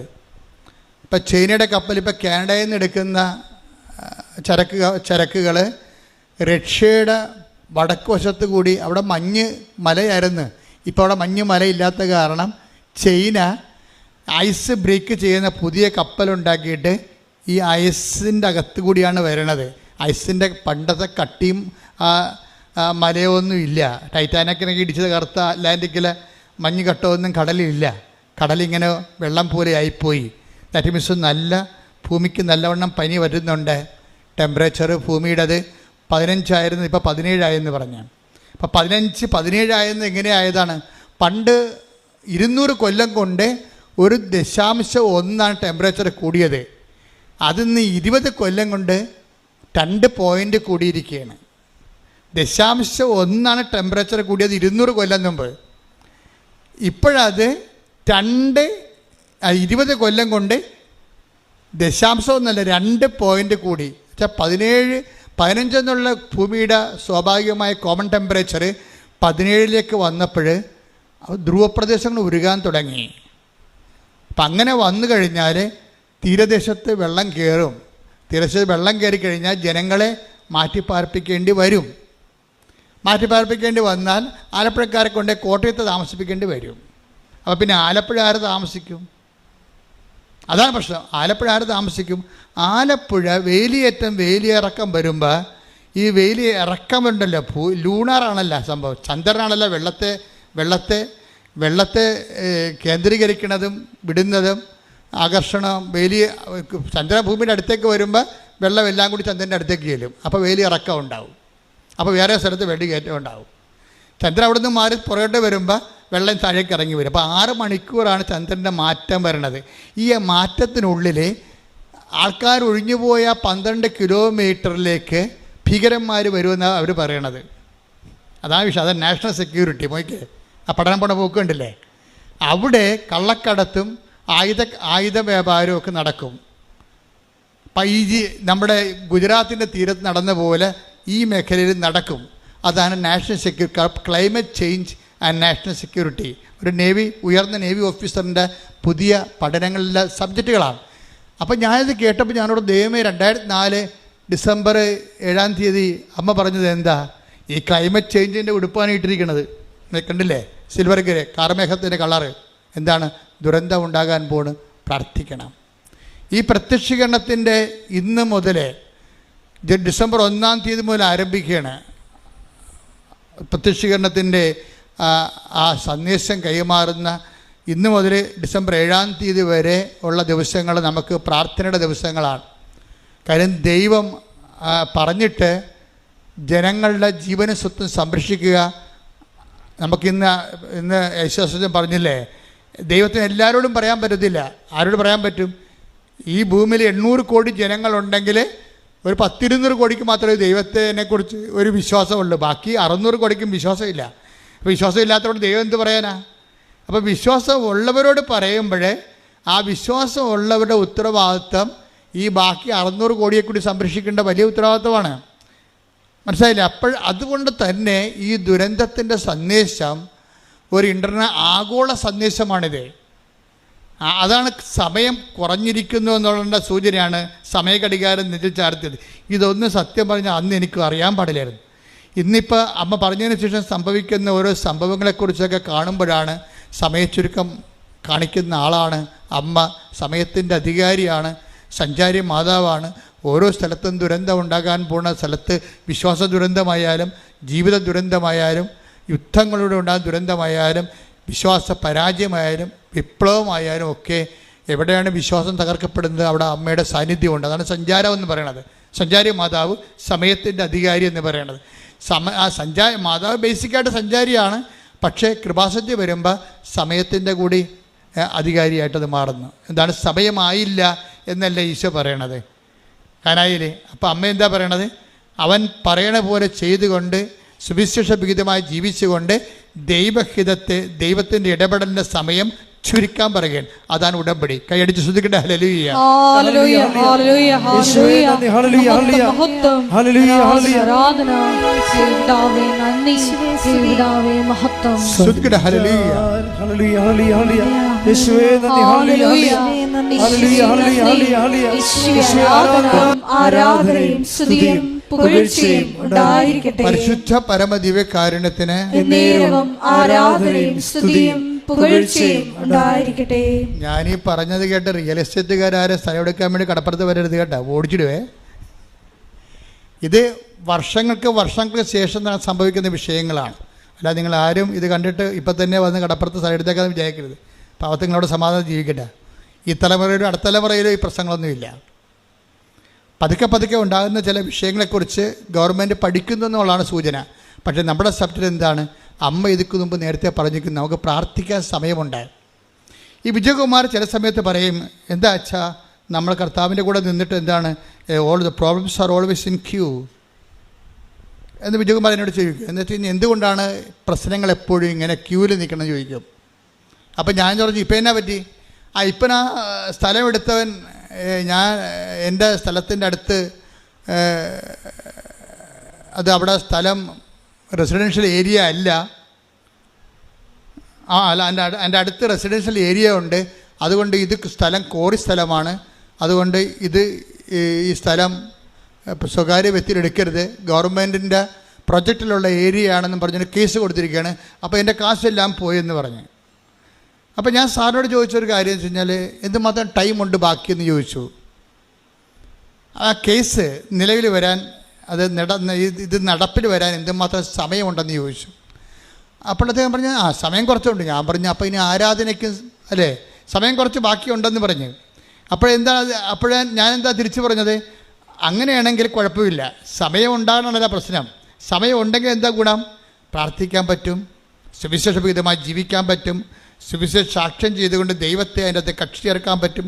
നമ്മുടെ പ്രോബ്ലത്തിൽ ദൈവത്തെ കക്ഷി ചേർക്കുക, അതിനാണ് നമുക്ക് സമയം ഉപയോഗിക്കേണ്ടത്. അതിന് ഏറ്റവും സുനിശ്ചിതമായ മാർഗ്ഗമാണ് ഈ ഉടമ്പടി എന്ന് പറയുന്നത്. അതുകൊണ്ടാണ് ഈ 60-65 വയസ്സ് കഴിഞ്ഞാൽ പിന്നെ ഉടമ്പടി എടുക്കണ്ട എന്ന് ഞാൻ പറയേണ്ട കാര്യം. നിങ്ങൾ ആദ്യം ആരംഭശൂരത്തെപ്പോൾ എടുക്കും, പിന്നെ നിങ്ങൾ ഇതിൻ്റെ കാര്യങ്ങളൊന്നും ചെയ്യത്തില്ല. ഇതിൻ്റെ സയൻസ് നിങ്ങൾക്ക് അറിയത്തില്ല. ഇത് നിങ്ങൾ യുദാസുബ്നുവിൻ്റെ പെട്ടി കൊണ്ടുപോയി ഈ ആടനെ മേടിക്കണം, മരുമകളെ പ്രസവിക്കണം എന്നൊക്കെ പറഞ്ഞ് എഴുതുന്ന പരിപാടിയല്ല ഇത്. ഇതെന്ന് പറഞ്ഞാൽ ദൈവഹിതപ്രകാരം ജീവിക്കണം. ആ ജീവിക്കണമെങ്കിൽ എന്ത് ചെയ്യണം? സങ്കീർത്തനം 143:10 വർക്കൗട്ട് ചെയ്യണം. അതൊന്നിട്ട് വായിച്ച് ശ്രദ്ധിക്കട്ടെ. ഹല്ലേലൂയ. അങ്ങയുടെ ഹിതം അനുവർത്തിക്കാൻ പറഞ്ഞു, അങ്ങയുടെ ഹിതം അനുവർത്തിക്കാൻ എന്നെ പഠിപ്പിക്കണമേ. എന്തെന്നാൽ അവിടുന്നാണ് എന്റെ ദൈവം. അങ്ങയുടെ നല്ല ആത്മാവ് എന്നെ നിരപ്പുള്ള വഴിയിലൂടെ നയിക്കട്ടെ. അപ്പം ദൈവത്തിൻ്റെ ആത്മാവിനെ കുറിച്ച് സങ്കീർത്തനം കിട്ടിയിരിക്കുന്ന ഒരു ഐഡിയ, ദൈവത്തിൻ്റെ ആത്മാവ് നല്ല ആത്മാവെന്നാണ്. അപ്പം നമ്മുടെ ആത്മാവിൻ്റെ അവസ്ഥ എന്തായിരിക്കും? കെട്ട ആത്മാവാണ്. എന്താ കാര്യം? ഇതിലെല്ലാം നമ്മളുടെ സൂത്രപ്പണികളല്ല അതിൻ്റെ തിരിപ്പുണ്ട്. ഉടമ്പടി വെക്കുമ്പോൾ പോലും അതിൻ്റെ അകത്ത് ഉടായ്പുണ്ട്. അതാണ് നല്ല ആത്മാവെന്ന് പറയണത്. അതാണ് നല്ല, ഞാൻ നേരത്തെ പറഞ്ഞു റിഫൈൻഡ്, ഉടമ്പടിയിൽ ഉപയോഗിക്കേണ്ട റിഫൈൻഡ് ലവ് ആണെന്ന്. എന്ന് വെച്ചാൽ റിഫൈൻഡ് ലവ് എന്ന് പറഞ്ഞാൽ ശുദ്ധീകരിച്ച സ്നേഹം. ശുദ്ധീകരിച്ച സ്നേഹം എന്ന് പറഞ്ഞാൽ എന്താണ്? അതിൻ്റെ അകത്ത് അൾട്ടിമേറ്റ് പ്രാധാന്യം ആർക്കാണ്? ഈശോയുടെ പ്രാർത്ഥനയിലുള്ള, ഈശോയുടെ പ്രാർത്ഥനയ്ക്ക് ഗുണം എന്താണ്? എൻ്റെ ഇഷ്ടമല്ല, അങ്ങയുടെ ഇഷ്ടം നിറവേറട്ടെ. അപ്പം ജീവിതത്തിൻ്റെ അകത്ത് നല്ല ഒരു വിഷയങ്ങൾക്കെല്ലാം ദൈവേഷ്ടത്തിന് പ്രാധാന്യം കൊടുക്കണം. ഇപ്പം ഇന്നലെ ഒരു പെങ്കൊച്ച് ഇവിടെ വന്നിട്ടുണ്ടായിരുന്നു. അപ്പോൾ അവളോട് സംസാരിച്ചപ്പോഴേ ഞാൻ ശ്രദ്ധിച്ചു, അമ്മയുടെയും മകളുടെയും മുഖഭാവങ്ങൾ എൻ്റെ ഉപദേശത്തിൻ്റെ സമയത്ത് മാറി മാറി ഞാൻ വാച്ച് ചെയ്തായിരുന്നു. അപ്പോൾ മകൾ എന്നോട് പറഞ്ഞു, അപ്പോൾ അവൾ ഇവിടെ ന്യൂസിലൻഡിൽ അവരെ വർക്ക് ചെയ്യണം. അപ്പോൾ അവളെ സംബന്ധിച്ചിടത്തോളം ഈ ഇടയ്ക്ക് അവൾക്ക് റുമാറ്റിക് പെയിൻ വന്നു, വാതരോഗം. അപ്പോൾ ഞാൻ ചോദിച്ചു, നീ ഉടമ്പടി എടുത്തപ്പോൾ നിൻ്റെ വാദം ഒന്നും അമ്മയെടുത്ത് പറഞ്ഞില്ലേ? ഇല്ല അച്ഛാ, ഞാൻ നിത്യതയാണ് പറഞ്ഞിരിക്കണമെന്ന് പറഞ്ഞ്. നിത്യത, അതായത് ഉടമ്പടി എടുത്തപ്പോൾ അവർ ന്യൂസിലൻഡിലെ ഒരു ചെറുപ്പക്കാരത്തിയായ നേഴ്സാണ്. പക്ഷേ ഉടമ്പടി എടുത്തപ്പോൾ വെച്ചിരിക്കുന്ന 6 കാര്യങ്ങൾക്കെല്ലാം തന്നെ എഴുതിയിരിക്കണത് നിത്യതയുമായിട്ട് ബന്ധപ്പെട്ട കാര്യങ്ങൾ എഴുതിയിരിക്കണം. അപ്പോൾ ഞാൻ പറഞ്ഞു, യൂത്തൊക്കെ എന്തുമാത്രം ഇപ്പോൾ അറിയുന്നു. അതാണ് വിഷയം കണ്ടില്ലേ, യൂത്തിൻ്റെയൊക്കെ അവസ്ഥ കണ്ടില്ലേ? അറിയുന്നവൻ ശരിക്കും അങ്ങനെ ഇടിച്ചു പൊളിച്ചാൽ ദൈവത്തിന് അറിയണത്. എന്താണ് ഉടമ്പടി വെച്ചിരിക്കുന്ന വിഷയം? എന്താണ്? നിത്യതയിലെ യേശുവായിട്ട് കണ്ടുമുട്ടുന്നതിനെക്കുറിച്ചാണ് ഉടമ്പടി വെച്ചിരിക്കുന്നത്. കർത്താവേ, നീയും തമ്മിൽ സമയം കുറിക്കേണ്ട ഒരു സമയം വന്നു കഴിഞ്ഞാൽ, നിൻ്റെ കൂടെ ഈ ലോകം വിട്ട് കഴിഞ്ഞാൽ നിൻ്റെ കൂടെ ജീവിക്കാൻ എനിക്ക് കഴിയണമെന്ന് പറഞ്ഞ് ഉടമ്പടി വെച്ചിരിക്കുകയാണ്. ഉടമ്പടി വെച്ച് അവളുടെ ലൈഫിൽ കർത്താവ് അവളെ മൂവ് ചെയ്ത് അവൾ ഇവിടുന്ന് പോയി ന്യൂസിലൻഡിൽ നേഴ്സായിട്ട് ഭംഗിയായിട്ട് ജീവിക്കുന്നത്, ഹസ്ബൻഡുമായിട്ട് ജീവിക്കണേ. പക്ഷേ അവൾ ഇടയ്ക്ക് 2 കൊല്ലം കഴിഞ്ഞപ്പോഴേക്ക് ആർത്തൈറ്റിസ് വന്നു. ആർത്തൈറ്റിസ് വന്നപ്പോൾ ഞാൻ ഇവളുമായിട്ട് സംസാരിച്ചു. ആർത്തൈറ്റിസ് വരുമ്പോൾ ഇവൾക്ക് ആർത്തൈറ്റിസ് വന്ന് ഇവൾക്ക് വേണ്ടി പ്രാർത്ഥിക്കാനാണ് ഇവളുടെ അമ്മ വരണത്. ഞാൻ പറഞ്ഞു, ആ സബ്ജക്റ്റ് ഇവിടെ എടുക്കത്തില്ല, ഞങ്ങൾ തമ്മിൽ ആങ്ങളുടെയും പെങ്ങളുടെയും ചേട്ടത്തിൻ്റെ മക്കളാണ്. അപ്പോൾ ഞാൻ പറഞ്ഞു, ഞാനിവരോട് പറഞ്ഞു, നമ്മളെ റിലേഷൻസൊക്കെ ഉണ്ട്, ചേട്ടത്തിൻ്റെ മക്കളല്ലേ, സ്വന്തം മക്കൾ. പക്ഷേ നിൻ്റെ ഈ വിഷയം ഞാൻ എടുക്കത്തില്ല. എന്താ, നിൻ്റെ ആർത്തൈറ്റിസ് ഞാൻ എടുക്കത്തില്ല. ഫാമിലിയും ബന്ധമൊക്കെ നമുക്ക് ആ രീതിയിൽ സംസാരിച്ച് പിരിയാം, പ്രാർത്ഥിക്കത്തില്ലെന്ന് പറഞ്ഞ്. എന്താ കാര്യം? നിൻ്റെ ഉടമ്പടി പുതുക്കിയിട്ടില്ല, അതാണ് സംഭവം. ഉടമ്പടി പുതുക്കിയിട്ടില്ല. ഞാൻ പറഞ്ഞു, നീ ഉടമ്പടി പുതുക്കിയിട്ട് കറക്റ്റ് ചാനലിൽ അച്ഛൻ കൃപയും നിൽക്കുന്ന സമയത്ത് ആൾക്കാരേവാ. അതുവരെ എനിക്ക് നിന്നോട് കുറച്ച് കാര്യങ്ങൾ സംസാരിക്കാനുണ്ട്. അപ്പോൾ ഉടമ്പടി പുതുക്കിയിട്ടില്ലാത്തത് കൊണ്ട് ബന്ധുവാണെന്ന് പറഞ്ഞാലും അനിയത്തിയുടെ ആൻറ്റിയുടെ സ്വന്തം ആൻറ്റിയുടെ എന്നെ പഠിപ്പിച്ച ആളെ കൂടിയാണ് ഈ ആൻറ്റി എന്ന് പറയുന്നത്, അമ്മയുടെ അനിയത്തി. അവർ ടീച്ചറായിരുന്നു. അപ്പോൾ എൻ്റെ ഫീസൊക്കെ അടച്ചിട്ടൊരു കാലത്തിരുന്ന് അവരാണ് അടച്ചുകൊണ്ടിരുന്നത്. എന്നാലും ദൈവികമായ വിഷയത്തെ വരുമ്പോൾ കോംപ്രമൈസ്, ഒത്തുതീർപ്പില്ല. അത് നമ്മൾ ഒത്തുതീർത്തിട്ട് കാര്യമില്ല. കാര്യം അവിടെ ദൈവമാണ് പ്രവർത്തിക്കേണ്ടത്, അല്ലാതെ മനുഷ്യരക്തമല്ല അവിടെ പ്രവർത്തിക്കേണ്ടത്. അപ്പോൾ ദൈവത്തെ പ്രവർത്തിക്കണമെന്നുണ്ടെങ്കിൽ അവർ ഫുൾ ആൻഡ് ഫുള്ളായിട്ട് കർത്താവിൻ്റെ പ്രവർത്തിക്കാൻ പറ്റിയൊരു ഉപകരണമായിട്ട് മാറണം. കർത്താവിന് പ്രവർത്തിക്കാൻ പറ്റിയ ഉപകരണമായിട്ട് മാറണം. അപ്പോൾ ഞാൻ കുഞ്ഞിനോട് പറഞ്ഞു, കുഞ്ഞിനിങ്ങനെ അവൾ ഇങ്ങനെ നിത്യത വെച്ച കാരണം എനിക്ക് ഇഷ്ടപ്പെട്ട കാരണം ഞാൻ അവളോട് സംസാരിച്ചു. നീ ആർത്തൈസിൻ്റെ ഉള്ളിടത്തോളം കാലം ക്രിസ്തു നിൻ്റെ കൂടെ ഉണ്ടെന്ന് നീ കരുതണം. ആർത്തൈസ് നിൻ്റെ ശരീരത്തിൽ ഉള്ളിടത്തോളം കാലം ക്രിസ്തു നിൻ്റെ കൂടെ ഉണ്ടെന്ന് നീ കരുതണം. പിന്നെ പരിശുദ്ധാത്മാവ് എന്നെ വല്ലാതെ അങ്ങോട്ട് തൊട്ടിട്ട് പറഞ്ഞു, എനിക്കും ആർത്തൈസ് ഉണ്ടായിരുന്നു അവളോട് പറയാൻ പറഞ്ഞു. ഞാൻ പറഞ്ഞ്, ക്രിസ്തുവിനും 3 മണിക്കൂർ ആർത്തൈസ് ഉണ്ടായിരുന്നെന്ന് പറഞ്ഞു. എന്താണ്? അവൻ്റെ വെള്ളം, അവൻ്റെ രക്തമെല്ലാം വാർന്നു പോയി കുരിശിൽ കിടന്നില്ലേ? 3 മണിക്കൂർ നേരം അവന് സ്റ്റിഫ്. ഈ ലേഡിക്ക് സ്റ്റിഫാണ്, അവൾക്ക് സ്റ്റിഫുണ്ട്. ചില സമയത്ത് 5 മിനിറ്റ് 10 മിനിറ്റൊക്കെ ഇങ്ങനെ സ്റ്റിഫായി പോകും. അപ്പോൾ ഞാൻ പറഞ്ഞ്, നമ്മുടെ കർത്താവിൻ്റെ ശരീരവും ഒരു ടൈമത്ത് സ്റ്റിഫായിപ്പോയി. അവൻ്റെ ബോഡിയിൽ അവൻ തലേ ദിവസം അവൻ ഭക്ഷണം കഴിച്ചിട്ടില്ല. പത്രോസ് അവനോട് പറയുന്നുണ്ട്, കർത്താവ് അന്ത്യത്താഴം കഴിക്കുന്ന സമയത്ത് എല്ലാവരും കഴിക്കുമ്പോൾ പത്രോസ് പറയുന്നുണ്ട്, കർത്താവേ നീ കഴിക്കണില്ലേ എന്ന് പത്രോസ് പല പ്രാവശ്യം കർത്താവിനോട് ചോദിക്കുമ്പോൾ കർത്താവ് ഇങ്ങനെ കണ്ണൊക്കെ നിറഞ്ഞങ്ങനെ ഇരുന്നിട്ട് പറയും, കഴിക്കും, നാളെ ഈ സമയത്ത് കഴിക്കുമെന്ന് പറയും. നാളെ ഈ സമയത്ത് വെള്ളിയാഴ്ച സന്ധ്യയ്ക്ക് കഴിക്കുമെന്ന്. എവിടെ കഴിക്കുമെന്ന് പറയണത്? എൻ്റെ പിതാവിൻ്റെ കൂടെ ഇരുന്നുകൊണ്ട് ഞാൻ സ്വർഗീയ ജെറുസലേമിലെ കർത്താവ് പിതാവിൻ്റെ കൂടെ ഇരുന്നുകൊണ്ട് കഴിക്കുമെന്ന്. എന്താ കാര്യം? എൻ്റെ ഇഷ്ടം നേരത്തെ പറഞ്ഞിട്ടുണ്ട്. എൻ്റെ ഇഷ്ടം. ആരെങ്കിലും ഇവന് ഭക്ഷണം കൊടുത്തിട്ടുണ്ടോ? കൊടുത്ത് കാണുമോ? നീ പത്രോസ് തന്നെ ഒരിക്കൽ ചോദിക്കും. അപ്പം പറയും, കർത്താവ് പറയും, എൻ്റെ അപ്പൻ്റെ ഇഷ്ടം നിറവേറ്റുകയാണ്, എൻ്റെ ആഹാരം എന്ന് പറയും. Take the bread of God. ശ്രദ്ധിക്കട്ടെ. ഹല്ലേലൂയ. ഹല്ലേലൂയ ഹല്ലേലൂയ ഹല്ലേലൂയ. യേശുവേ നന്ദി. ഹല്ലേലൂയ ഹല്ലേലൂയ.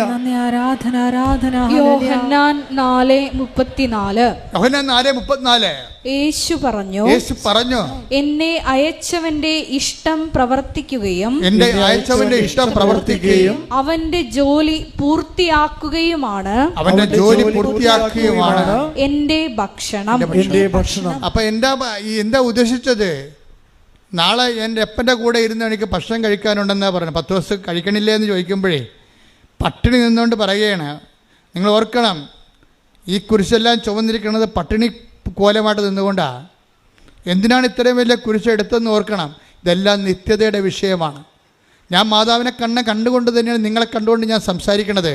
നിങ്ങൾ നിത്യതയെക്കുറിച്ച് കൂടുതൽ എന്തെങ്കിലും ദൈവം തന്നിട്ടില്ലെങ്കിൽ അത് ദൈവം തരാത്തതാണെന്ന് നിങ്ങൾ മനസ്സിലാക്കിയാൽ മതി. എന്താ കാര്യം? അതിന് പകരം നിങ്ങൾക്ക് തന്നു കാണും. ഈ ഭൂമി അപ്പ ഏൽപ്പിച്ച് ജോലി പൂർത്തിയാക്കാനാണെന്ന് പറയും. അതാണ് ഗെത്സെമനി മുട്ടുകുത്തുമ്പോൾ കർത്താവ് മുട്ടുകുത്തിയ സ്ഥലത്ത് മുട്ടുകുത്തിയവനാണ് ഞാൻ. കാര്യം ഞാൻ ഗെത്സെമനി ചെല്ലുമ്പോൾ കർത്താവിൻ്റെ ഗെത്സെമനിയിൽ പോയി. നിങ്ങളും ഗെത്സെമനി പോയി കാണും പലരും.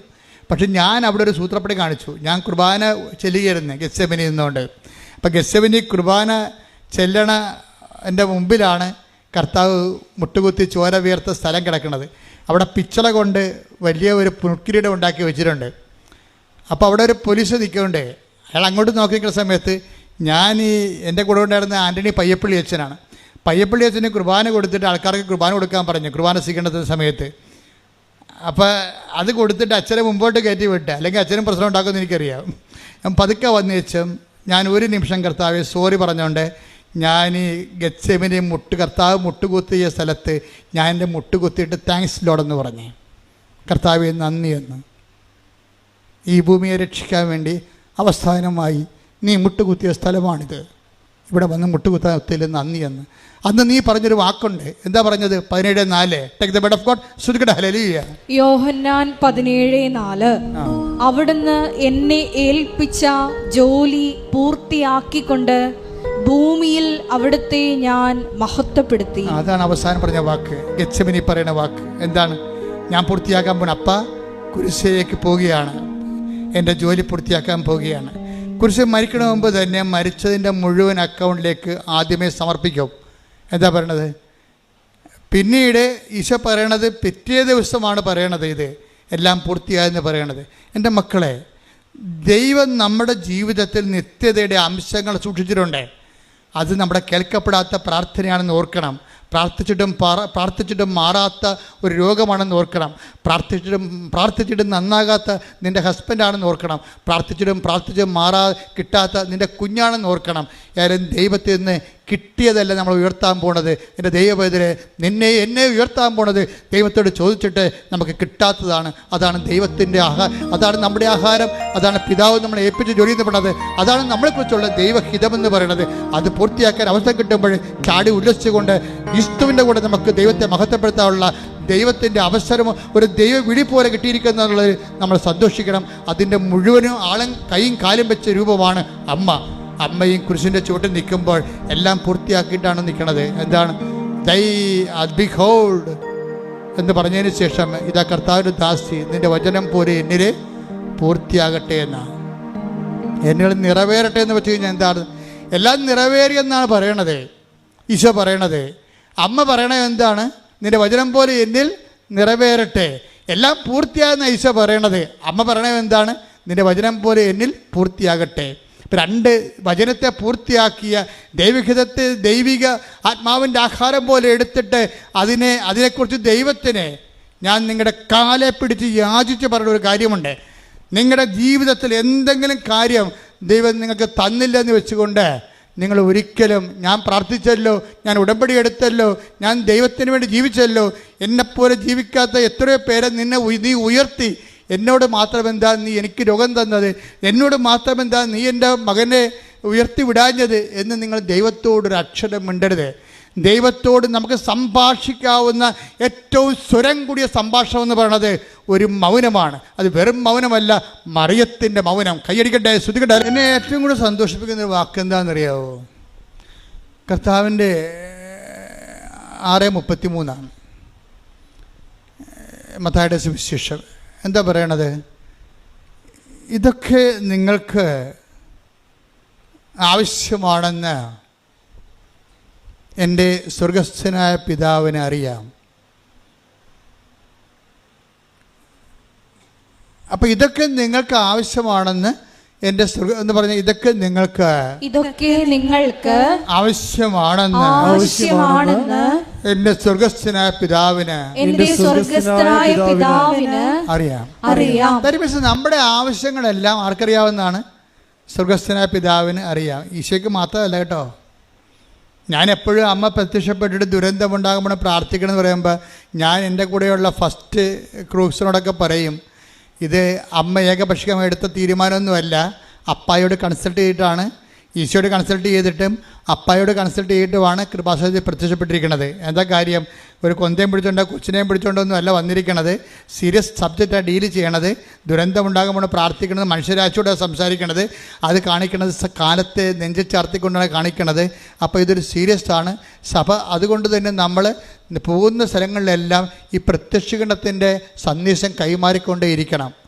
എന്താ കാര്യം? അതുപോലെ തന്നെ കാര്യം ഇതൊക്കെ നിങ്ങൾക്ക് ആവശ്യമാണെന്ന് എൻ്റെ സ്വർഗസ്ഥനായ പിതാവിന് അറിയാവുന്നവൻ. അപ്പം പിതാവിനോട് ചോദിച്ചിട്ട് തന്നെയാണ് കൃപാസനത്തിൽ പ്രത്യക്ഷപ്പെട്ടത് തന്നെയാണ് ഞാൻ കരുതുന്നത്. എന്താ കാര്യം വെച്ച് കഴിഞ്ഞാൽ നമ്മളുടെ IELTS, നമ്മുടെ കാനഡയും, നമ്മളുടെ ലോണും ഇതൊക്കെ നിങ്ങൾക്ക് ആവശ്യമാണെന്ന്, അതൊക്കെ അതിൽ രക്ഷപ്പെടട്ടെ നമുക്ക്. അതായത് എന്തെങ്കിലും കടവും വിലയായിട്ട് നടന്നൊരു കാര്യമുണ്ടോ? മര്യാദയ്ക്ക് ജീവിക്കണ്ടേ? ദൈവത്തിൻ്റെ മക്കളല്ലേ. അപ്പോൾ അതുകൊണ്ട് ദൈവത്തിൻ്റെ മക്കൾ ദൈവത്തിനെ പോലെ മാന്യമായിട്ടൂടെ ജീവിക്കണം. പിന്നെ അതിൻ്റെ അകത്തൊരു അറ്റാച്ച്മെൻറ്റ് ഉണ്ടാകരുതെന്ന് മാത്രമേ ഉള്ളൂ. നമുക്ക് മാന്യമായിട്ട് ഇവിടെ ജീവിക്കുന്നതിൽ ചില ആൾക്കാർക്ക് പറ്റുന്ന പ്രശ്നം നല്ല ആത്മാവല്ലെന്നാ ഉള്ളത്. ഈ മാന്യമായിട്ട് ജീവിക്കുന്നില്ലേ, പക്ഷെ അതായത് ഈ മാന്യമായിട്ട് ജീവിക്കാൻ വേണ്ടി നമ്മൾ ഭൗതികമായ ആനുകൂല്യങ്ങളും ഭൗതിക സാഹചര്യങ്ങളുടെ അപ്ഡേഷൻസൊക്കെ വരുത്തുമ്പോൾ ഉണ്ടാകുന്ന പ്രശ്നം നമ്മുടെ ഈഗോയും അതിൻ്റെ കൂടെ അങ്ങ് വളരുന്നുണ്ട്. എന്നിട്ട് മറ്റുള്ളവരെക്കാൾ നമ്മൾ കേവന്മാരാണെന്ന് അവിടെ മേൽ അടിച്ചേൽപ്പിക്കുന്നുണ്ട്. അതാണ് പ്രശ്നം. നിങ്ങൾക്കറിയാവില്ല, ചില സ്നേഹം പോലും അമിതമായ സ്നേഹമെന്ന് പറയണത് അമിതമായ അധികാരമാണ്. അതാണ് വിഷയം. അതുപോലെ തന്നെയാണ് ഇതിനകത്ത് വരണത്. എന്ന് വെച്ച് കഴിഞ്ഞാൽ അതുപോലെ തന്നെ സംഭവിക്കുന്നതാണ്. നമ്മൾക്ക് ഒരു കാര്യത്തോട് അറ്റാച്ച്മെൻ്റ് ഉണ്ടെങ്കിൽ അതിൻ്റെ അർത്ഥം അതിൻ്റെ ഓപ്പോസിറ്റ് ദൈവത്തോട് ഡിറ്റാച്ച്മെൻ്റ് ഉണ്ടെന്ന് അതിൻ്റെ അർത്ഥം. അതുകൊണ്ടാണ് പ്രണയത്തേക്ക് ഞാൻ കണ്ണുടച്ച് അങ്ങോട്ട് സപ്പോർട്ട് ചെയ്യാത്തതിൻ്റെ കാര്യം അതാണ്. പ്രണയത്തേക്ക് ഞാൻ കണ്ണുടച്ച് സപ്പോർട്ട് ചെയ്യാത്ത കാരണം ആത്മീയ അപകടം അതിലുള്ളത് കൊണ്ടാണ്. കാര്യം നിങ്ങൾ ദൈവത്തിന് കൊടുക്കുക. പള്ളി വന്നാലും നിങ്ങൾ എന്ത് ചെയ്യും? പള്ളി എത്രയും വേഗം പള്ളി അവസാനിപ്പിച്ചിട്ട് സിമിത്തേരി പോയി ആണും പെണ്ണും കൂടി കൊച്ചിൻ്റെ ചവിട്ടിരുന്നുണ്ട് അമ്മേനെ ചത്തവൻ്റെ കുറിച്ച് ചാരിന്നുകൊണ്ട് സംസാരിക്കും. അതാണ് പ്രശ്നം. എന്നുവെച്ചാൽ ദൈവത്തിന് കൊടുക്കേണ്ട സ്ഥലത്ത് ദൈവത്തിന് കൊടുക്കാതെ നിങ്ങളുടെ ബോഡി മാംസമായ കാര്യങ്ങൾക്ക് വേണ്ടി ദൈവത്തിന് നിങ്ങൾ ഡീപ്രമോട്ട് ചെയ്യും. അതുകൊണ്ടാണ് ഞാൻ ഇങ്ങനെയുള്ള പരിപാടികൾ കുടുംബ പ്രാർത്ഥനയ്ക്ക് വിളിക്കുമ്പോൾ വരാം അവളിങ്ങനെ കമന്ന് കിടന്നുകൊണ്ട് മൊബൈൽ വെച്ചുകൊണ്ട് ചോറുണ്ടാ കുളിച്ചാൽ അതൊക്കെ ചോദിച്ചുകൊണ്ടിരിക്കുകയാണ്. എപ്പോഴല്ല അതും ചോദിക്കണത് ഇത് തന്നെയാണ് കുളിച്ചാന്ന്. അവനടുത്ത് വരുമ്പോൾ ഇവക്ക് മണമായിരിക്കും. അതുകൊണ്ടാണ് കുളിച്ചാന്ന് ചോദിക്കണത്. എന്ത് വേണ്ട. അപ്പോൾ ഇതൊക്കെ ഈ പ്രാർത്ഥനയുടെ ദൈവത്തോട് സംസാരിക്കേണ്ട സമയത്ത് ഇവള് കുളിച്ചിട്ട് തന്നെ വർഷങ്ങളായി. എന്നിട്ട് അവൻ കുളിച്ചാന്ന് ചോദിച്ചുകൊണ്ടിരിക്കുകയാണ്. അതെന്താ പ്രോബ്ലം എന്ന് വെച്ച് കഴിഞ്ഞാൽ ഞാൻ പറഞ്ഞതിൻ്റെ അർത്ഥം എനിക്ക് മനസ്സിലായ ഈ പ്രേമത്തിൻ്റെ സംഭവം ബാക്ടീരിയ വൈറസ് തലക്കടിച്ച് കഴിഞ്ഞാൽ ശരിക്കും പറഞ്ഞാൽ പിന്നെ ഒരു ഫോബിയ ഉണ്ടാവും. ഈ പേപ്പട്ടിയുടെ തലയിൽ വൈറസ് കയറി കഴിഞ്ഞാൽ വെള്ളം കണ്ട അറച്ചറച്ച് മാറും. അതുപോലെ അറ്റാച്ച്മെൻറ്റ് കൂടിക്കഴിഞ്ഞാൽ പ്രാർത്ഥന കാണുമ്പോൾ അറച്ചറച്ച് മാറും. അതാണ് വിഷയം. അതുകൊണ്ടാണ് ആ മര്യാദയ്ക്ക് ജീവിക്ക്, ഒരു ജോലിക്ക് കിട്ടട്ടെ, സ്വന്തം കാലം നിൽക്കാനാകട്ടെ, അത് കഴിഞ്ഞ് പ്രാർത്ഥിച്ചിട്ട് ഒരു ദൈവഹിതമാണെന്ന് കണ്ടാൽ നിങ്ങൾ ഞാനിത് സ്നേഹിക്കേണ്ടതെന്ന് ഞാൻ പറയത്തില്ല, ബൈബിൾ പറയണില്ല. പിന്നെ ഞാൻ എന്താ പറയണത്? പക്ഷേ ദൈവത്തെ മറന്നുകൊണ്ട് ഈ അഭ്യാസത്തിന് പോകരുത്. നിങ്ങൾക്കത് നട്ടക്കച്ചവടമായിരിക്കും. പറഞ്ഞ മനസ്സിലായില്ലേ? കാര്യം നമുക്ക് ദൈവത്തെ മറക്കുമ്പോൾ ഇതിൻ്റെ പേരിൽ പിന്നെ മാതാപിതാക്കന്മാരുമായിട്ട് കലഹിക്കേണ്ടി വരും. അവിടെ സമാധാനം കളയും. അതാണ് വിഷയം. അവിടെ നമ്മൾക്ക് സമാധാനം ഉണ്ടാക്കി തന്ന മാതാപിതാക്കന്മാരുടെ സമാധാനം കളഞ്ഞിട്ട് നിനക്ക് മാത്രം സൂചിച്ചാലേ ആ സമാധാനത്തിന് എത്ര ആയുസ്സുണ്ടാകും? ഈ ഒരു നടക്ക് ഈ സംഭവം പോകത്തില്ല. അതുകൊണ്ടാണ് സംഭവം. അതുകൊണ്ട് ദൈവത്തെ മറന്ന് ഈ ആൾക്കാരുടെ എല്ലാം, ഞാൻ 10-20,000 പ്രേമ കേസ് എടുത്തിട്ടുണ്ട്. ഈ അണ്ണന്മാരുടെ എല്ലാത്തിൻ്റെയും പ്രശ്നം എന്താണെന്ന് വെച്ച് കഴിഞ്ഞാൽ ഇവരാദ്യം മറക്കണത് ദൈവത്തെ, പിന്നെ മറക്കണത് അത് ഒരാളെ ഒരു കക്ഷിയെ കിട്ടാക്കഴിഞ്ഞാൽ പിന്നെ എന്ത് പറ്റും? കർത്താവ് പറയും എന്നോട് കൂടി ശേഖരിക്കാത്തവൻ ചിതറിച്ച് കളയണമെന്ന് കർത്താവ് പറഞ്ഞില്ലേ. അപ്പം ഈ പെണ്ണിനെ അടിച്ച് മാറ്റിയിരിക്കണത് ആണിനെ അടിച്ച് മാറ്റിയിരിക്കണത് കർത്താവിനോട് ആലോചിക്കാതെയാണെന്ന് മനസ്സിലായത് കൊണ്ടാണ് രാവിലെ ഒരുത്തിനെ സ്നേഹിക്കും, ഉച്ചയ്ക്ക് വേറെ ഒരുത്തിനെ സ്നേഹിക്കും, വൈകുന്നേരം ഒരുത്തിനെ, ഈ 3 പേരും കൂടി ഒരുമിച്ച് കണ്ടെത്തുന്ന കാര്യത്തിൽ ഇവൻ്റെ കാര്യത്തിൽ തീരുമാനമാകും. എന്താ? ചിതറിപ്പോയി. എത്ര ഡൈവേഴ്സുകൾ ഉണ്ടായിരിക്കണത് ഈ ചിതറിപ്പോയതാണ് കാര്യം. എന്നോട് കൂടെ ശേഖരിക്കാത്തവൻ ചിതറിച്ച് കളയുന്നു. അല്ലെങ്കിൽ നിങ്ങളെ ഞാൻ അറേഞ്ച് പേരും വലിയ മഹത്വമൊന്നും പറയണില്ല. ഞാൻ പറയണ ഇത്രയേ ഉള്ളൂ, നിങ്ങളുടെ സ്നേഹം വിശുദ്ധമാകണം. നല്ല ആത്മാവെന്ന് പറയണില്ലേ? നല്ല ആത്മാവെന്ന് പറഞ്ഞാൽ ദൈവത്തെ കക്ഷി ചേർക്കണം. ദൈവത്തിൻ്റെ ആത്മാവെന്ന് വരുമ്പോൾ എന്തുകൊണ്ടാണ് ഈ സങ്കീർത്തനം നല്ല ആത്മാവെന്ന് പറയണത്? ദൈവത്തിൻ്റെ ആത്മാവ് മാത്രമേ നല്ല ആത്മാവുള്ളൂ. ബാക്കിയെല്ലാം ആത്മാവിൽ ദൈവത്തേക്കാൾ പ്രാധാന്യം സ്വന്തമായ താല്പര്യങ്ങൾക്കും സുഖങ്ങൾക്കുമായിരിക്കും. അത് നല്ല ആത്മാവല്ല. That is attached this world. ദൈവത്തെ അറ്റാച്ച് ചെയ്യുമ്പോൾ, ദൈവത്തോട് അറ്റാച്ച് ചെയ്യാത്തത് കൊണ്ട് തന്നെ അതിൻ്റെ അകത്ത് നന്മ പോകും. അതുകൊണ്ടാണ് ദൈവം മാത്രമേ നല്ലവനുള്ള നീശ പറയത്തില്ലേ. ശ്രദ്ധിക്കണം.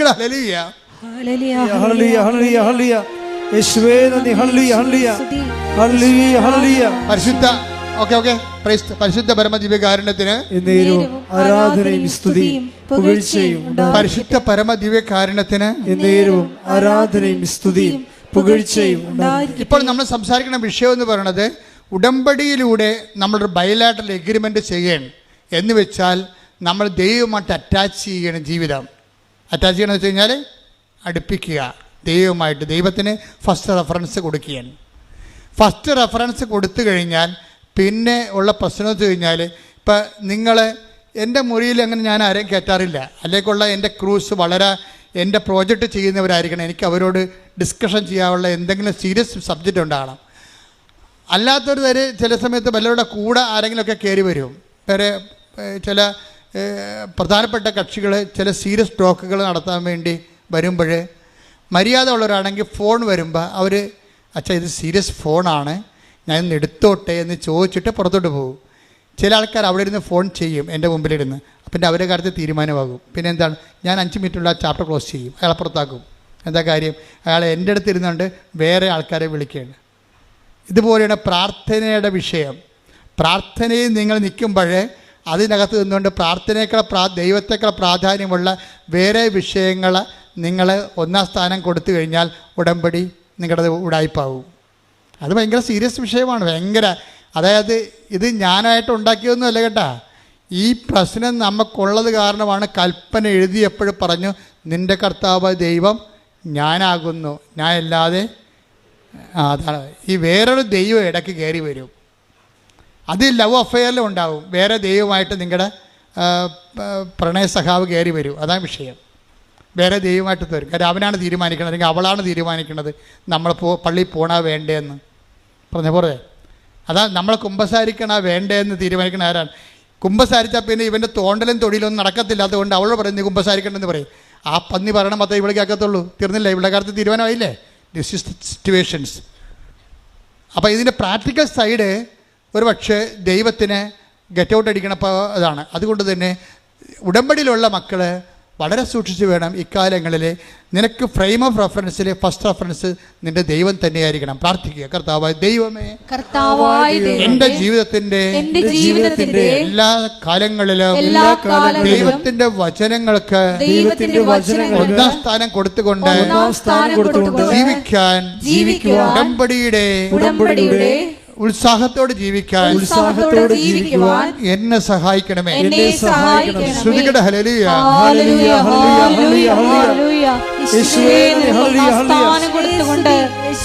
ഏത് കാലാവസ്ഥകളിൽ മുന്നേറുവാൻ ആരാധനയിലൂടെ ഞങ്ങളെ അഭിഷേകം ചെയ്യണമേ. ഹല്ലേലൂയ, ഹല്ലേലൂയ, ഹല്ലേലൂയ, ഹല്ലേലൂയ.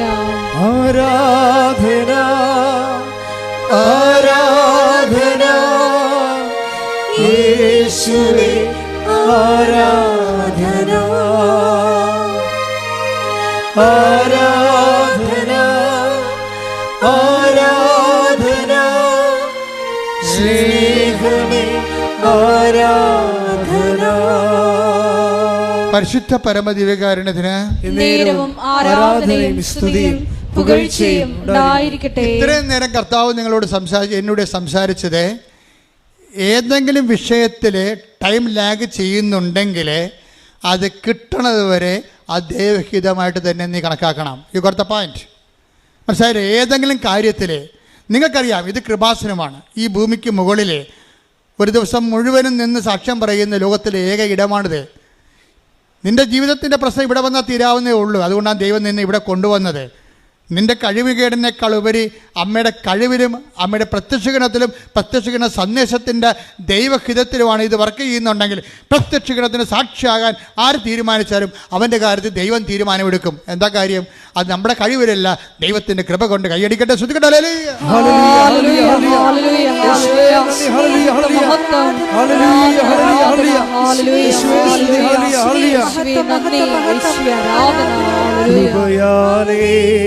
കൃപയാലേ കൃപയാൽ അനുദിനവും, കൃപയാലേ കൃപയാലേ കൃപയാൽ അനുദിനവും. പരിശുദ്ധ പരമദിവ്യകാരുണ്യത്തിന് നേരവും ആരാധനയും സ്തുതിയും പുകഴ്ചയും ഉണ്ടായിരിക്കട്ടെ. അതുകൊണ്ട് ഞാൻ നിങ്ങളോട് വളരെ വിനയത്തോടെ അപേക്ഷിക്കുകയാണ്, ഒരു കാരണവശാലും ദൈവത്തിനോട് എതിർത്ത് ഒരു വാക്കും പറയരുത്. ഇൻ കേസ് അങ്ങനെ പറഞ്ഞാൽ പോലും സോറി പറയണം. എന്താ കാര്യത്തിൽ അമ്മ ഒരിക്കൽ ഈശോയോട് ചോദിച്ചായിരുന്നു, ഈശോ നീ എന്തിനാ ഞങ്ങളോട് ഇങ്ങനെ ചെയ്തത്? കാര്യം കാണാതെ പോയില്ലേ. അപ്പോൾ ദേവാലയത്തിൽ പോയി ഒരു ദിവസത്തിന് ശേഷമല്ലേ അമ്മ കണ്ടുമുട്ടിയത്. അപ്പോൾ അമ്മയ്ക്ക് ഭയങ്കര വിഷമമായി. ഒരു സോറി പോലും പറയാതെ ഈശോ ഇവിടെ തങ്ങിയില്ലേ. അങ്ങനെ ആദ്യമായിട്ട് ചെയ്യണതാ. അതുകൊണ്ട് അമ്മയ്ക്ക് ഭയങ്കര വിഷമമായി. ഒന്നാമത് കാശും കയ്യിലില്ല, തിരിച്ചു പോകാനുള്ള കാശും കൊണ്ടാണ്, മിനിമം കാശും കൊണ്ടല്ലേ ഈ കാർപ്പൻ്ററിൻ്റെ വൈഫ് വരണത്.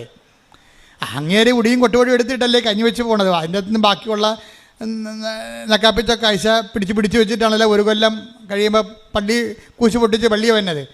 എന്നിട്ട് ഇപ്പോൾ ഇരട്ടിപ്പണിയായില്ലേ. ആലപ്പുഴയിൽ നിന്ന് തൃശ്ശൂർ വരെയുള്ള യാത്ര ഉണ്ട്. തൃശ്ശൂർ എത്തിയിട്ട് ഈശോ അവിടെ നിന്ന് അമ്മ എറണാകുളത്ത് എത്തിയപ്പോഴാണ് അറിയണത് ഈശോ ഇവിടെ ഇല്ലെന്ന്. പിന്നെ തിരിച്ചു പോയി. അപ്പോൾ അങ്ങോട്ടും ഇങ്ങോട്ടും ഇരട്ടി യാത്രയായി. അപ്പോൾ ഈശോ അമ്മ ചോദിക്കും, എന്താ ഈശോ ഇങ്ങനെ ഞങ്ങളോട് ചെയ്തത്? നിൻ്റെ അപ്പ എന്തുമാത്രം വിഷമിക്കണമെന്നറിയാവോ? ഞങ്ങൾ എന്തുമാത്രം വിഷമിച്ചെന്നറിയാം. അപ്പോൾ ഈശോ എന്ന് പറയും, എന്താ കാര്യം? ചില കാര്യങ്ങൾക്ക് ദൈവത്തിന് നമ്മളോട് പറയാൻ പറ്റത്തില്ല. സ്വന്തം മകനാണെങ്കിലും പറയാൻ പറ്റത്തില്ല.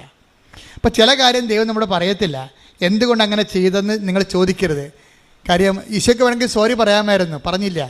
എന്നിട്ടെന്താ പറഞ്ഞത്? നിങ്ങളറിയണം. എന്തറിയണം? ദൈവഹിതം നിങ്ങളറിയാൻ ബാധ്യസ്ഥയാണ്. ഞാൻ എൻ്റെ പിതാവിൻ്റെ കാര്യത്തിൽ ആകേണ്ടവനാണെന്ന് നിങ്ങൾക്ക് അറിയില്ലേ എന്ന് വെച്ച് കഴിഞ്ഞാൽ, നിങ്ങൾ ഉടമ്പടി എടുത്ത് ദൈവത്തിൻ്റെ അമ്മയുടെ അപ്പൻ്റെ വചനത്തിൻ്റെ നടപ്പിൽ വരുത്തുന്ന ആൾക്കാരായിട്ട് ഉയരുമ്പോൾ ചില കാര്യങ്ങൾ ദൈവഹിതത്തിന് വിടണമെന്ന് നിങ്ങൾക്കറിയണം. അതുകൊണ്ട് ചില കാര്യങ്ങൾ ദൈവം നിങ്ങൾക്ക് ചെയ്തു തരാത്തത് എന്താണെന്ന് നിങ്ങൾ ദൈവത്തോട് ചോദിക്കരുത്. അമ്മ പക്ഷേ ചോദിച്ചു കഴിഞ്ഞപ്പോൾ അമ്മയ്ക്ക് മനസ്സിലായി അങ്ങനെ ചോദിക്കേണ്ടിയില്ലായിരുന്നെന്ന്. വീട്ടിൽ വന്നപ്പോൾ എന്ത് ചെയ്ത്?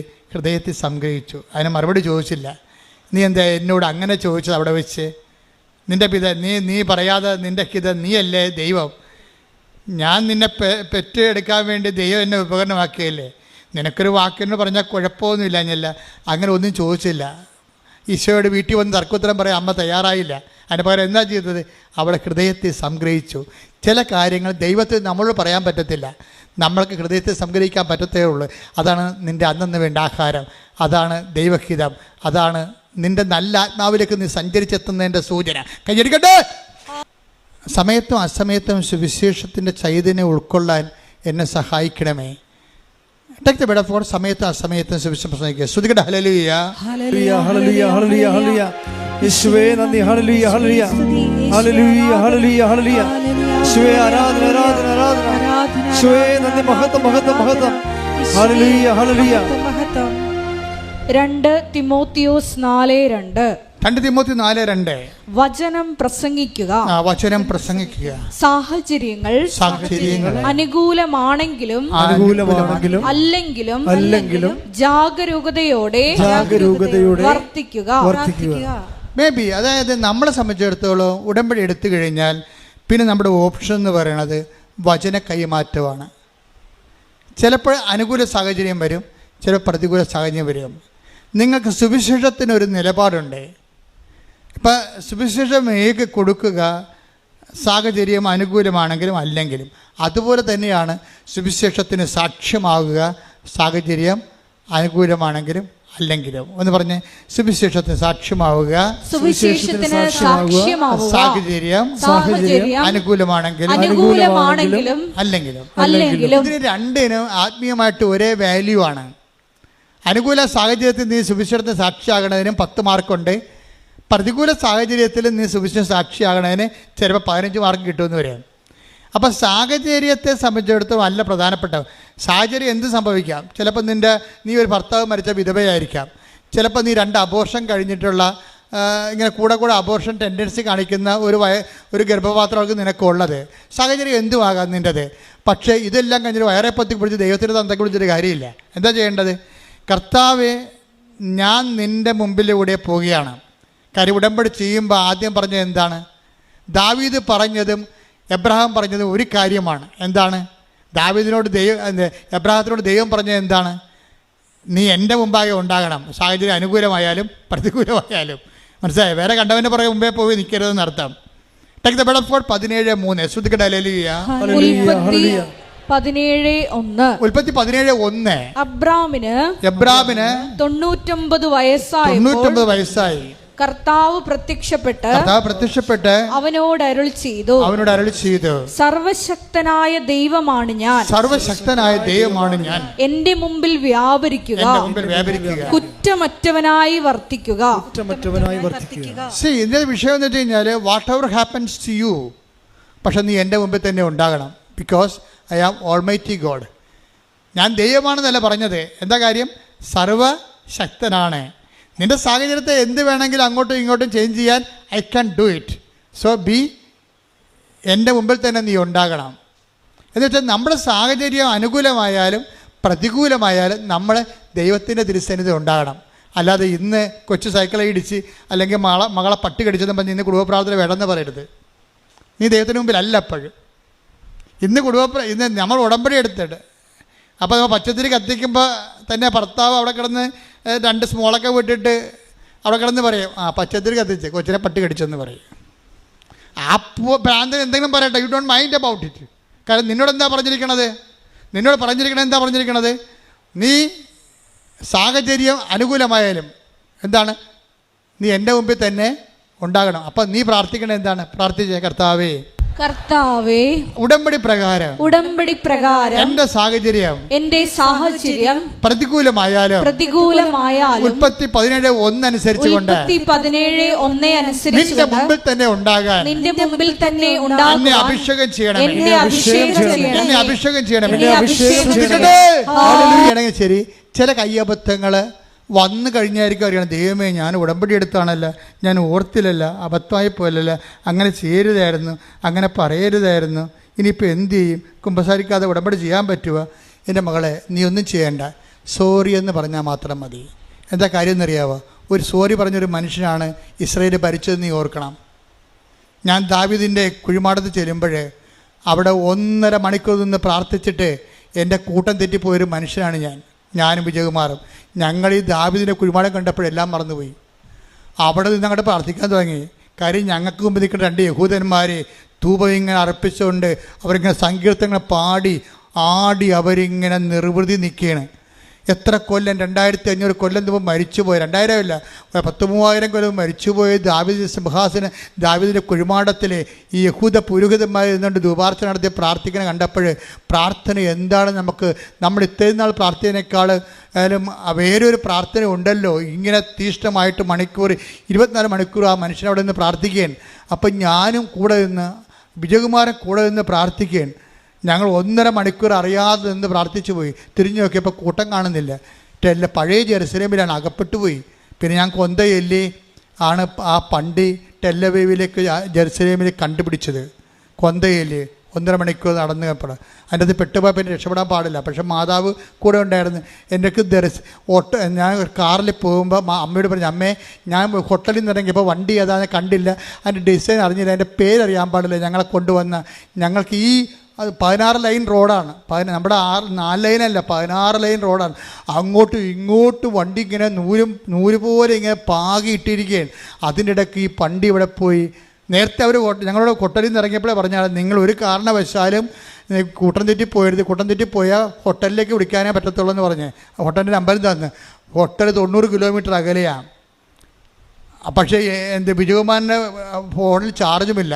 അപ്പോൾ അതിൻ്റെയൊക്കെ അകപ്പെട്ട് പഴയ ജെറുസലേമിനകത്ത് കുഡൂസിൽ അകപ്പെട്ട് പോയി. അപ്പോഴെന്ത് ചെയ്യും? ഞാൻ പറഞ്ഞു ഒന്നും ചെയ്യണ്ട, ജപമാല ചെല്ലാൻ പറഞ്ഞ്.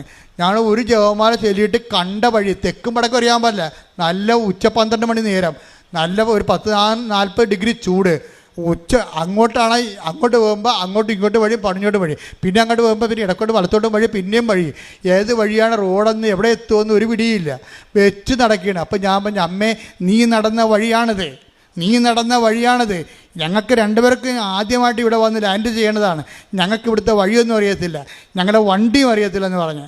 അപ്പം ഞാനീ കൊന്ത ചൊല്ലി തീരും, അപ്പം നീ ഞങ്ങളെ വഴിയിലെത്തിച്ചിരിക്കുമെന്ന് പറഞ്ഞു. അപ്പോൾ വിജയകുമാർ പറഞ്ഞ് അപ്പോഴാദ്യമായിട്ടാണ് ഒരു വിശ്വാസം പ്രയോഗത്തിൽ വരണത്. പുള്ളിക്ക് കണ്ടപ്പോൾ ഞെട്ടണത് അങ്ങനെ. ഞാൻ പറഞ്ഞു 5ാമത്തെ ദിവസത്തിൻ്റെ പിതാവിൻ്റെയും പുത്രൻ്റെയും പറഞ്ഞപ്പോൾ ഉണ്ട് ഞങ്ങൾ റോഡേ എത്തി അവിടെ. പക്ഷേ റോഡേ എത്തുമ്പോൾ എന്ത് റോഡാണ് ഈ കാണുന്നത്? 16 ലൈൻ റോഡാണ്. ഇൻ്റർനാഷണൽ ടൗൺ സിറ്റിയല്ലേ. അവിടെ ചെന്ന് അകപ്പെട്ട് ഏത് വണ്ടി, നമ്മുടെ വണ്ടി എവിടെ പോയെന്ന് ആർക്കറിയാം? നമ്മുടെ മൊബൈലും വർക്ക് ചെയ്യണില്ല. എനിക്ക് പിന്നെ റോമിംഗ് ഇല്ല, സാറിന് റോമിംഗ് ഉണ്ട്, പക്ഷേ അവിടെ ബാറ്ററി വർക്ക് ചെയ്യണില്ല. ആകപ്പെടെ കുഴപ്പത്തിലായി. വിജയകുമാറിനോട് പറഞ്ഞു, സാറേ ഒരു വണ്ടി, ഞാൻ പറഞ്ഞു സാറേ ഒരു വണ്ടി എടുക്ക്. ഒരു ടാക്സി എടുത്ത് ടാക്സി വന്ന് നിന്ന് ടാക്സിക്കാരൻ ഞങ്ങളോട് ചോദിക്കുകയാണ് എവിടെ പോകണമെന്ന്. ഞങ്ങൾക്കറിയാമല്ലോ എവിടെ പോകണമെന്ന്. ഞങ്ങളുടെ വണ്ടി പിടിക്കാനാണ് ഇയാളെ വിളിച്ചിരിക്കുന്നത് അറിയാമോ? അപ്പോൾ വണ്ടി എവിടെയാണെന്ന് ഞാൻ ചോദിക്കത്തില്ലേ? അപ്പോൾ ഞാൻ പറഞ്ഞു ഗെറ്റലാണെന്ന് പറഞ്ഞു, മുമ്പോട്ട് പോകാൻ പറഞ്ഞു കഴിഞ്ഞപ്പോൾ ഇയാൾ ഇടയ്ക്കിടയ്ക്ക് പറയുന്നുണ്ട്. അപ്പോൾ ഇയാൾ എവിടെ പോകണമെന്ന് പറഞ്ഞ്, അപ്പോൾ സാറ് പറഞ്ഞു ഗെറ്റലാണ് അപ്പോൾ മുമ്പോട്ട് പോകാൻ ഗ്രോഫ്രണ്ട് അത് പറയുന്നുണ്ട്. പക്ഷേ അപ്പം ഞങ്ങൾ രണ്ടും കൂടി ജവമാല ചൊല്ലിക്കൊണ്ടിരിക്കുകയാണ്. എൻ്റെത് ഡ്രൈവറും വണ്ടിയൊന്നും അല്ല പ്രശ്നം, ഈ ജവമാല കൃത്യമായിട്ട് ചെല്ലുക എന്നുള്ള ആ സമയത്ത് ജവമാല ചൊല്ലിക്കൊണ്ടേ ഇരിക്കുകയാണ്. അപ്പോൾ എൻ്റെ മനസ്സിൽ സാറിനോട് പറഞ്ഞു, സാറേ 5ാമത്തെ ദിവരഹസ്യത്തിന് നമ്മൾക്ക് ഈ സ്ഥലത്തെത്തിയെങ്കിൽ അടുത്ത കൊന്ത തീരുമ്പോൾ ഈ വണ്ടി കൊണ്ടുവന്ന് നമ്മുടെ മുമ്പിൽ അമ്മ തരുമെന്ന് പറഞ്ഞു. അമ്മ തരും. അപ്പോൾ ഞാൻ സാറും കൂടി ചെല്ലിയിട്ട് അപ്പോൾ ഡ്രൈവർ ഇടയ്ക്ക് ഞങ്ങളെ പ്രാർത്ഥനയ്ക്ക് ഉതപ്പുണ്ടാക്കുന്നുണ്ട്. അയാൾ അപ്പോൾ വിജയകുമാർ ചോദിച്ചു, വാ മിണ്ടാതിരിക്കേ, നിങ്ങൾക്ക് എത്ര രൂപ വേണം? അപ്പോൾ പറഞ്ഞ് അയാൾ $500. ഉടനെ $500 എടുത്ത് അയക്ക് കൊടുത്ത്. എവിടെ? 2 കിലോമീറ്ററേ പോയിട്ടുള്ളൂ. ഞങ്ങൾ മണ്ടന്മാരെ ഇന്ത്യക്കാരാണെന്ന് അയാൾക്കറിയാം. കാര്യം ഇത് വഴി അറിയാൻ പോലെ വല്ലതും കയറി ഇരിക്കുക, സ്ഥലം പറയാവല്ലിരിക്കുക. ഇന്ത്യക്കാരുടെ ആരും 2 മണ്ടന്മാർ കേട്ടിട്ടുണ്ട്. ഇന്ത്യക്കാരെ മണ്ണൊന്നും വേണ്ട, ഇന്ത്യക്കാർ ലോകത്തിലെ ഏറ്റവും വലിയ ബുദ്ധിയുള്ളവരാണ്. പക്ഷേ ഞങ്ങളവിടെ ചെന്നപ്പോൾ ഇയാൾക്ക് വഴി പറഞ്ഞ് ഞങ്ങൾക്കറിയത്തില്ല അവിടെ തെക്കും വടക്കും. ഞങ്ങളുടെ ജീവിതം അങ്ങനെ അകപ്പെട്ടിരിക്കുകയാണ്. അപ്പോൾ എൻ്റെ മനസ്സിലിരിക്കണ കൊന്ത മാത്രമേ ഒരു ഉറപ്പുള്ളൂ. ഇതാണ് നമ്മുടെ ഈ പാത്ത് ഫൈൻഡർ എന്ന് പറഞ്ഞ സാധനം ഇതാണ്. ഇത് വെച്ചുള്ള കളിയാണ് നമുക്കറിയാവുന്നത്. അപ്പോൾ ഞാൻ ഈ കൊന്ത തീരണ സമയത്ത് 4ാമത്തെ കൊന്ത തീരുമ്പോൾ തന്നെ അമ്മ പറഞ്ഞ് വണ്ടി ചുവപ്പാണെന്ന് പറഞ്ഞ്. അപ്പോൾ വണ്ടി ചുവപ്പ് നിറവാണ്, താഴെ കറുപ്പുണ്ടെന്ന് പറഞ്ഞ്. ഞാൻ ഉടനെ സാറിനോട്, സാറേ ചുവപ്പ് വണ്ടിയാണെന്ന് അമ്മ പറയുന്നുണ്ട്, താഴെ കറുപ്പുണ്ടെന്ന് പറയുന്നുണ്ട്. 5ാമത്തെ രഹസ്യം ചൊല്ലി അവസാനിക്കുമ്പോൾ ചുവപ്പും കറുപ്പും വണ്ടി ഞങ്ങളുടെ മുമ്പിൽ കൊണ്ടുവന്ന അമ്മ. ഈ എൻ്റെ പ്രോബ്ലം വെച്ച് കഴിഞ്ഞാൽ ഇതെല്ലാമേ അനുഭവങ്ങളാണ്. അനുഭവങ്ങളെന്ന് പറയണത് അതാണ് പഠിപ്പിക്കലെന്ന് പറയണത്. ദൈവം അനുഭവങ്ങളിലൂടെയാണ് നമ്മളെ പഠിപ്പിക്കുന്നത്. Take the word of God 143:10 എടുത്ത് ശ്രുതിക്കട്ടെ. ഹല്ലേലൂയ ഹല്ലേലൂയ ഹല്ലേലൂയ യേശുവേ നന്ദി. ഹല്ലേലൂയ ഹല്ലേലൂയ ഹല്ലേലൂയ ഹല്ലേലൂയ. ആരാധന. 143:10 സങ്കീർത്തനങ്ങൾ. അങ്ങയുടെ ഹിതം അനുവർത്തിക്കാൻ എന്നെ പഠിപ്പിക്കണം. അങ്ങയുടെ ഹിതം അനുവർത്തിക്കാൻ എന്നെ പഠിപ്പിക്കണമേ. എന്തെന്നാൽ അവിടുന്നാണ് എൻ്റെ ദൈവം. എന്തെന്നാൽ അവിടുന്നാണ് എൻ്റെ ദൈവം. അങ്ങയുടെ നല്ല ആത്മാവിനെ എന്നെ നിരപ്പുള്ള വഴിയിലൂടെ നയിക്കട്ടെ. Praise the Lord. അപ്പോൾ അങ്ങയുടെ ഹിതം അനുവർത്തിക്കുകയാണ് എൻ്റെ ആഹാരം. അതാണ് നിരപ്പുള്ള വഴികളിലൂടെ. അപ്പോൾ ദൈവത്തിൻ്റെ ഹിതം അനുവർത്തിക്കുന്ന വ്യക്തിയായി നമ്മൾ എപ്പോൾ മാറുന്നുവോ അപ്പോൾ നമ്മൾ നിരപ്പുള്ള വഴിയിലൂടെ വരും. കാര്യം ഇതിൻ്റെ വിഷയം എന്ന് പറയണത് വചനം കേൾക്കണമെങ്കിൽ വഴി നിരപ്പാക്കേണ്ടതുണ്ട്. അതുകൊണ്ടാണ് യോഹന്നാൻ മാന്താനെ കർത്താവിന് വഴിയൊരുക്കാൻ വേണ്ടി എന്ന് പറഞ്ഞ് പ്രത്യേകം മിഷൻ കൊടുത്ത് വിടേണ്ട കാര്യം എന്താണ്? ദൈവത്തിൻ്റെ ഹിതപ്രകാരം ജീവിക്കാൻ പറ്റിയൊരു സമൂഹത്തെ രൂപപ്പെടുത്തി എടുക്കാനുള്ള ജ്ഞാനസ്ഥാനം, പശ്ചാത്താപത്തിൻ്റെ ജ്ഞാനസ്ഥാനമാണ് യോഹന്നാൻ നൽകണത്. അപ്പം നിങ്ങൾക്ക് എപ്പോഴെങ്കിലും നിങ്ങൾ ചെയ്തു പോയ തെറ്റുകളെക്കുറിച്ച് ഒരു പശ്ചാത്താപം ഉണ്ടാവുകയും ദൈവത്തിൻ്റെ വചനം ജീവിക്കുകയും ചെയ്യണമെന്ന് തോന്നിയാൽ നിങ്ങൾ നിരപ്പുള്ള വഴികളിലേക്ക് വന്നു കഴിഞ്ഞു. പിന്നെ ദൈവമായിട്ട് അടുത്ത നടപടി ദൈവത്തിൻ്റെ ഇടപെടലാണ് ഉണ്ടാകുന്നത്. അതുകൊണ്ട് ഉടമ്പടിയുടെ ഉദ്ദേശമെന്ന് പറയണത് ആദ്യം തന്നെ നിരപ്പുള്ള വഴിയിലൂടെ സഞ്ചരിച്ചു കൊണ്ട് നല്ല ആത്മാവിലേക്ക് വരണം. എന്ന് വെച്ച് കഴിഞ്ഞാൽ നമ്മൾക്ക് നിങ്ങളുടെ ഉടമ്പടിയിലൂടെ മറ്റുള്ളവരുടെ മുമ്പിൽ മേക്കിട്ട് കയറാൻ പറ്റിയ ഒരു ഉദ്യോഗം ഉണ്ടാക്കണം. 10 പൈസ മറ്റവരെക്കാൾ മെച്ചമായിരിക്കണം നമ്മൾ. അതുപോലെ തന്നെ ഇതുപോലെ നമ്മുടെ ലോൺ പാസ്സാകുന്നതിലൂടെ നമുക്ക് അപ്പൻ്റെ ഒക്കെ ഒന്ന് നമ്മൾ വീട് വെക്കാനുള്ള സ്ഥലം എഴുതി മേടിച്ച് കഴിഞ്ഞാൽ അനിയനെ എങ്ങനെയെങ്കിലും സ്കൂട്ട് ചെയ്യാം, അവിടുന്ന് ന്യൂട്രലാക്കി പുറത്താക്കാം എന്നൊക്കെയുള്ള പരിപാടികളൊക്കെ കയ്യിലുണ്ടെങ്കിൽ നല്ല ആത്മാവല്ലത്. നിങ്ങളുടെ നിയോഗം കൊണ്ട് തന്നെ നിങ്ങളെല്ലാവരും നീറി അവസാനിക്കണത്. എന്താ കാര്യം? എല്ലാ നിയോഗത്തിലും തരികിടയുണ്ട്. അതെല്ലാം ചെയ്തതിന് ശേഷം അത് നേടിയെടുത്തതിലൂടെ മറ്റുള്ളവർക്കൊരു പണി കൊടുക്കാൻ വേണ്ടി നിങ്ങൾ വിചാരിക്കുന്നുണ്ടാവും. ഇതാണ് വിഷയം. നിങ്ങൾക്ക് പണി തന്ന ആൾക്കാർക്ക് എല്ലാം മുമ്പിൽ തലേലും കെട്ടി ജീവിക്കാൻ വേണ്ടി നിങ്ങൾ ഭൗതിക ആനുകൂല്യത്തോട് ദൈവത്തോട് ചോദിച്ചു കഴിഞ്ഞാൽ അത് നല്ല ആത്മാവല്ല. അപ്പം അതുകൊണ്ട് അങ്ങനെയുള്ള നിയമങ്ങളെല്ലാം പൊളിച്ചെഴുതണം. എന്നിട്ട് നിരപ്പുള്ള വഴികളിലൂടെ ദൈവഹിതപ്രകാരം ജീവിക്കാൻ വേണ്ടി നിത്യത ലക്ഷ്യമാക്കിക്കൊണ്ട് പോകുമ്പോൾ അമ്മ ഓട്ടോമാറ്റിക്കായിട്ട് വന്ന് മധ്യസ്ഥം വഹിക്കും. അമ്മ മധ്യസ്ഥം വഹിക്കുന്ന രീതി കണ്ടില്ലേ? ആ ഒരു ജപമാല, ഒരു ജപമാല ഉണ്ടെങ്കിൽ നമുക്ക് ഈ ജന്മം അടുത്ത ജന്മം ജീവിക്കാൻ പറ്റും. അതാണ് ഞാൻ എൻ്റെ ജീവിതത്തിൽ നിന്ന് പഠിച്ചത്.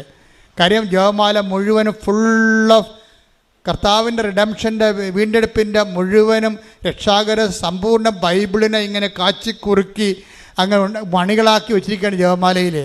അതിനേക്കാൾ വലിയ പ്രാർത്ഥന ഇനി ഉണ്ടാകാൻ പോണില്ല. അതുകൊണ്ട് തന്നെയാണ് ഇതിൻ്റെ അകത്ത് നമ്മളിത് 1000 മണിയൊക്കെ ആയിട്ട് വർദ്ധിപ്പിക്കുന്നതിൻ്റെ കാര്യം.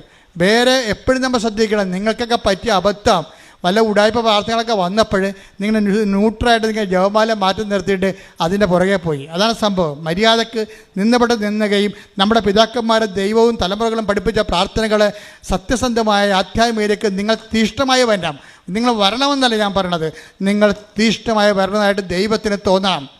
ദൈവത്തിന് തോന്നണമെന്നുണ്ടെങ്കിൽ അത് നടപ്പിൽ വരുത്തണം ദൈവം. കാരണം നിങ്ങളുടെ ജീവിതം കൊണ്ട് തന്നെ സുവിശേഷം നമ്മളിലെ പരിശുദ്ധാത്മാവ് ഇത്രയും നേരം പറഞ്ഞുകൊണ്ടിരുന്നത് എന്താണ്? അനുകൂലം സാഹചര്യം അനുകൂലമായാലും പ്രതികൂലമായാലും നീ സുവിശേഷത്തിൻ്റെ സാക്ഷിയാകണം. പ്രതികൂലമായ സാഹചര്യം വന്നാലും ആ പ്രതികൂലമായ സാഹചര്യത്തിലും നീ ഒരു സുവിശേഷമായിക്കൊണ്ട് ദൈവത്തിനെ കൊണ്ട് തന്നെ ആ വിഷയത്തെ പരിഹാരം ഉണ്ടാക്കാൻ വേണ്ടി നീ ശ്രമിക്കണം.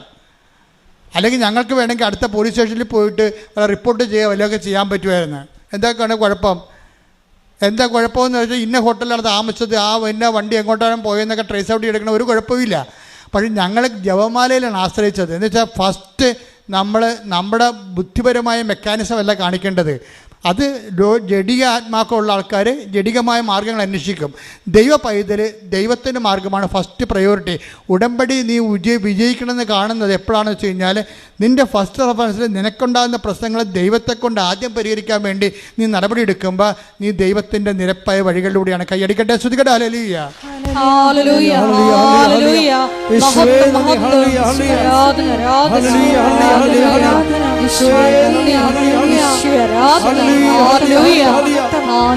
Hallelujah.